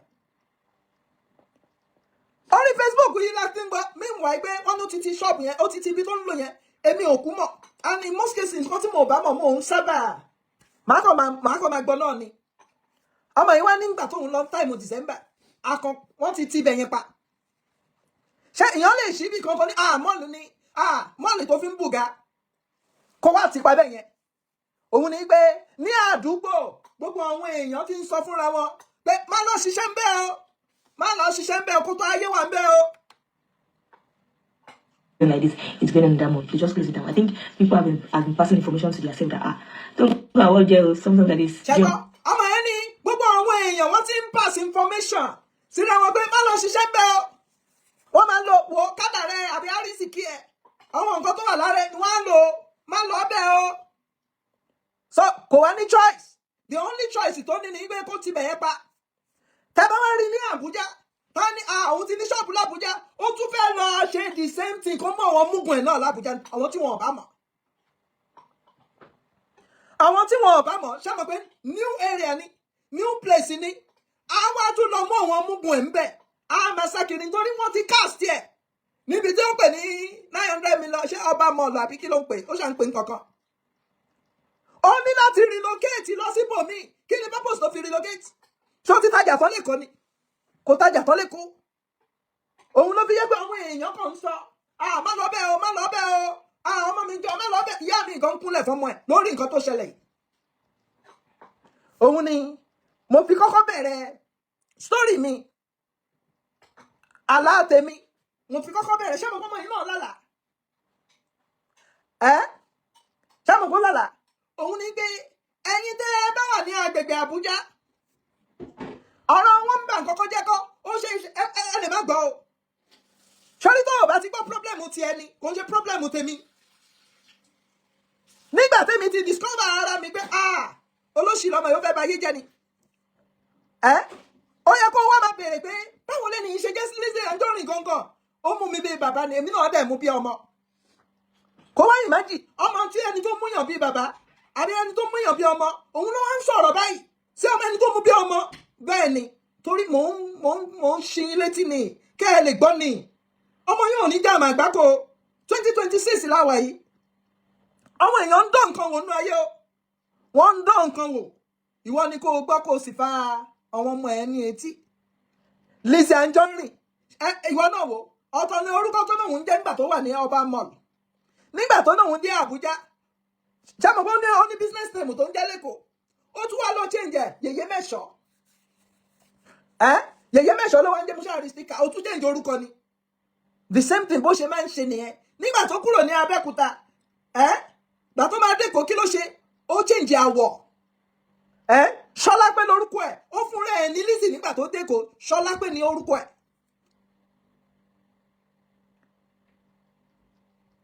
ẹ fọwọ́ ọmọ yín létí o ẹ fọwọ́ ẹbí yín létí o lóòótọ́ Nàìjíríà le kò ń ṣe gbogbo ibi tí ọ̀rẹ́ jẹ́ náà ó le kí sáà rí nǹkan kí máa fi pawọ́ dà má kọ́ rí kan láti máa fi pawọ́ dà o àwọn èèyàn bíi Lizzy wọ́n pọ̀ kiri kò ń ṣòun nìkan wọ́n pọ̀ káàkiri anyway ọmọ yín ò ní lu ìgbàdí ayé o èmi mo sọ yìí náà mo dúró náà á tún pàdé èmi ń retí ẹ̀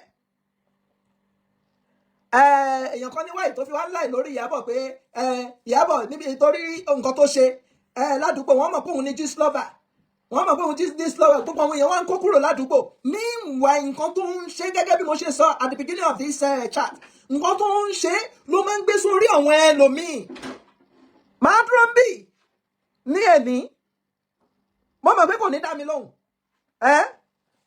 mo mọ̀ 100% kò ní dá mi lóhùn torí ó mọ̀ pé tí n bá ti sọ báyìí ó mọ̀ pé òdodo ni mò ń sọ gbọ́n kan tí mo sọ máa dúró ń bì torí èmi máa ń fẹ́ tí n bá ti sọ̀rọ̀ kalẹ̀ báyìí kó wá dáhùn kò ní lè dáhùn sẹ́mọ̀ ọmọ ni kò ní lè dábàá bẹ́ẹ̀ lóhùn á tún pàdé kò yẹ bó ṣe jẹ́ á tún pàdé mo kí gbogbo wa pé ẹ ṣé àwa tá a ṣe ẹ̀yin tá ẹ fún wa ní star ẹ ṣé Àríkẹ́ ò lè kúrò lọ́dọ̀ inú ìgbèkùn ló wà inú ìgbèkùn làríkẹ́ wà ẹ má fi ọ̀rọ̀ ẹ̀ sí àdúrà ẹ jẹ́ kó lò kó tó bá tiẹ̀ já Àríkẹ́ ló lò ṣé bí ó dájú kó máa lọ ọmọ lọ́mọ lọ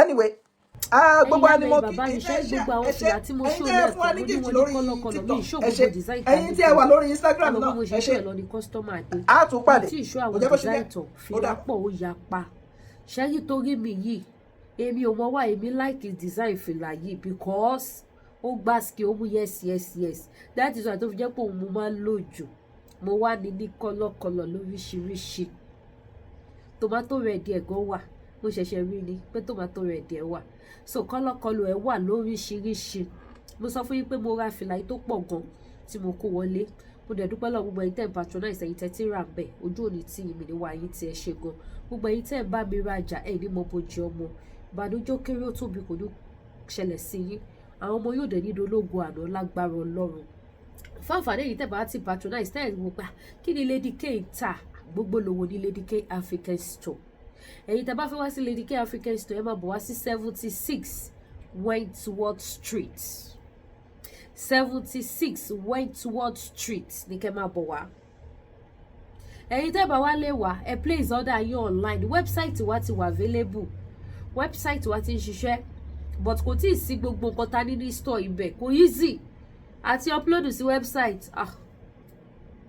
kò easy o but ẹ̀yin tẹ́ bá fẹ́ lọ view website wa bóyá lè rí nǹkan tẹ́ máa rà ńbẹ̀ ẹ lọ sí www.ladykafricanstore www.ladykafricanstore www.ladykafricanstore so bó ṣe jẹ́ ní ẹ̀ www.ladykafricanstore òun ni website wa ẹ lè rajà níbẹ̀, lè sanwó síbẹ̀. Tẹ́ bá ṣe sanwó síbẹ̀. Okay, thank you for coming.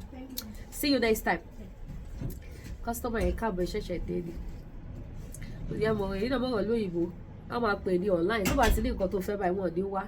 And thank God, nǹkan ẹyọ kan ló béèrè. Ìgbà tó débẹ̀ báyìí sórí so many things. Kódà ó ra chicken. Ó wò pé wow. So you have so many things here. Ó wà bí o. Ó rà lóríṣiríṣi. Ká ní nǹkan ẹyọ kan tó béèrè yẹn kí ní kò sí ni. Kò ní wá. Débi tó wá ra nǹkan oríṣi 6. Kódà ó tún ra àwọn nǹkan míì gan tó tún lóun máa padà wá rà. So ẹ̀yin tẹ́ bá fẹ́ patronize mi máa bọ̀ wá sí store mi.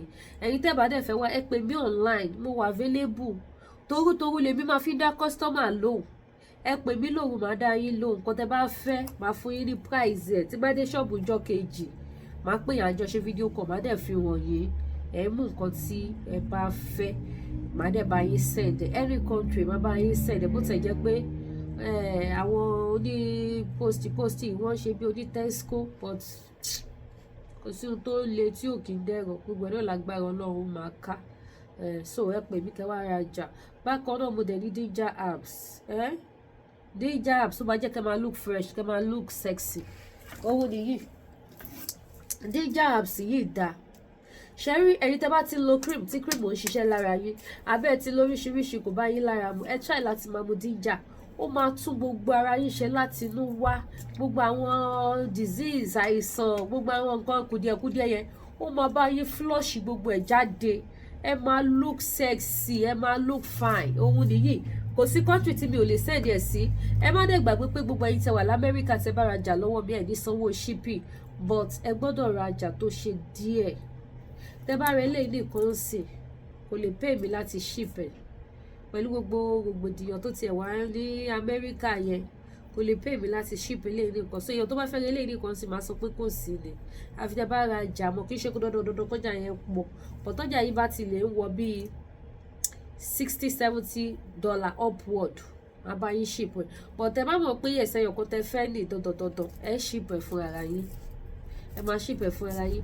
Kódà tẹ́ bá ra fìlà 3, ọ̀fẹ́ ni shipping, kò bówó dé. Ọ̀fẹ́ ni. So ẹ pè mí kẹ́ wá rajà. Àwọn ẹja wà, chicken wà. Nígbà tóun náà rí freezer tó rí fresh chicken tó fresh, ó ní wow, this is the type of chicken I love. Kíákíá ló ra chicken. So mo láwọn fine turkey, àwọn turkey tó gbó àpá gidi, ó wà available. Àti ògúfe tó dùn tó yẹ pé ògúfe aláwọ̀. Àjọ tí mo ti dé Canada, mi ì tí ì rí ògúfe aláwọ̀ tó dùn bí ògúfe tí mò ń tà.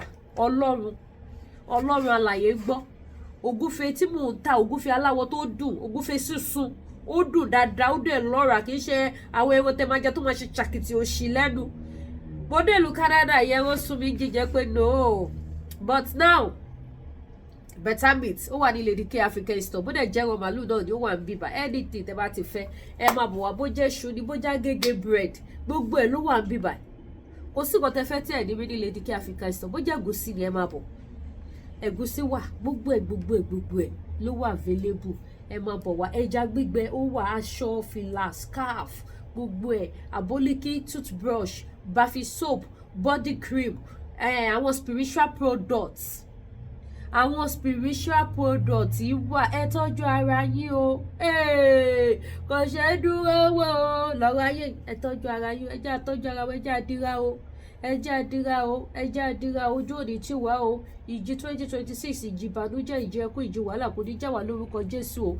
Ẹ bá mi subscribe sí YouTube channel mi, kẹ́ bá mi tọ notification bell. Ẹ ṣé gan, ó dàbọ̀.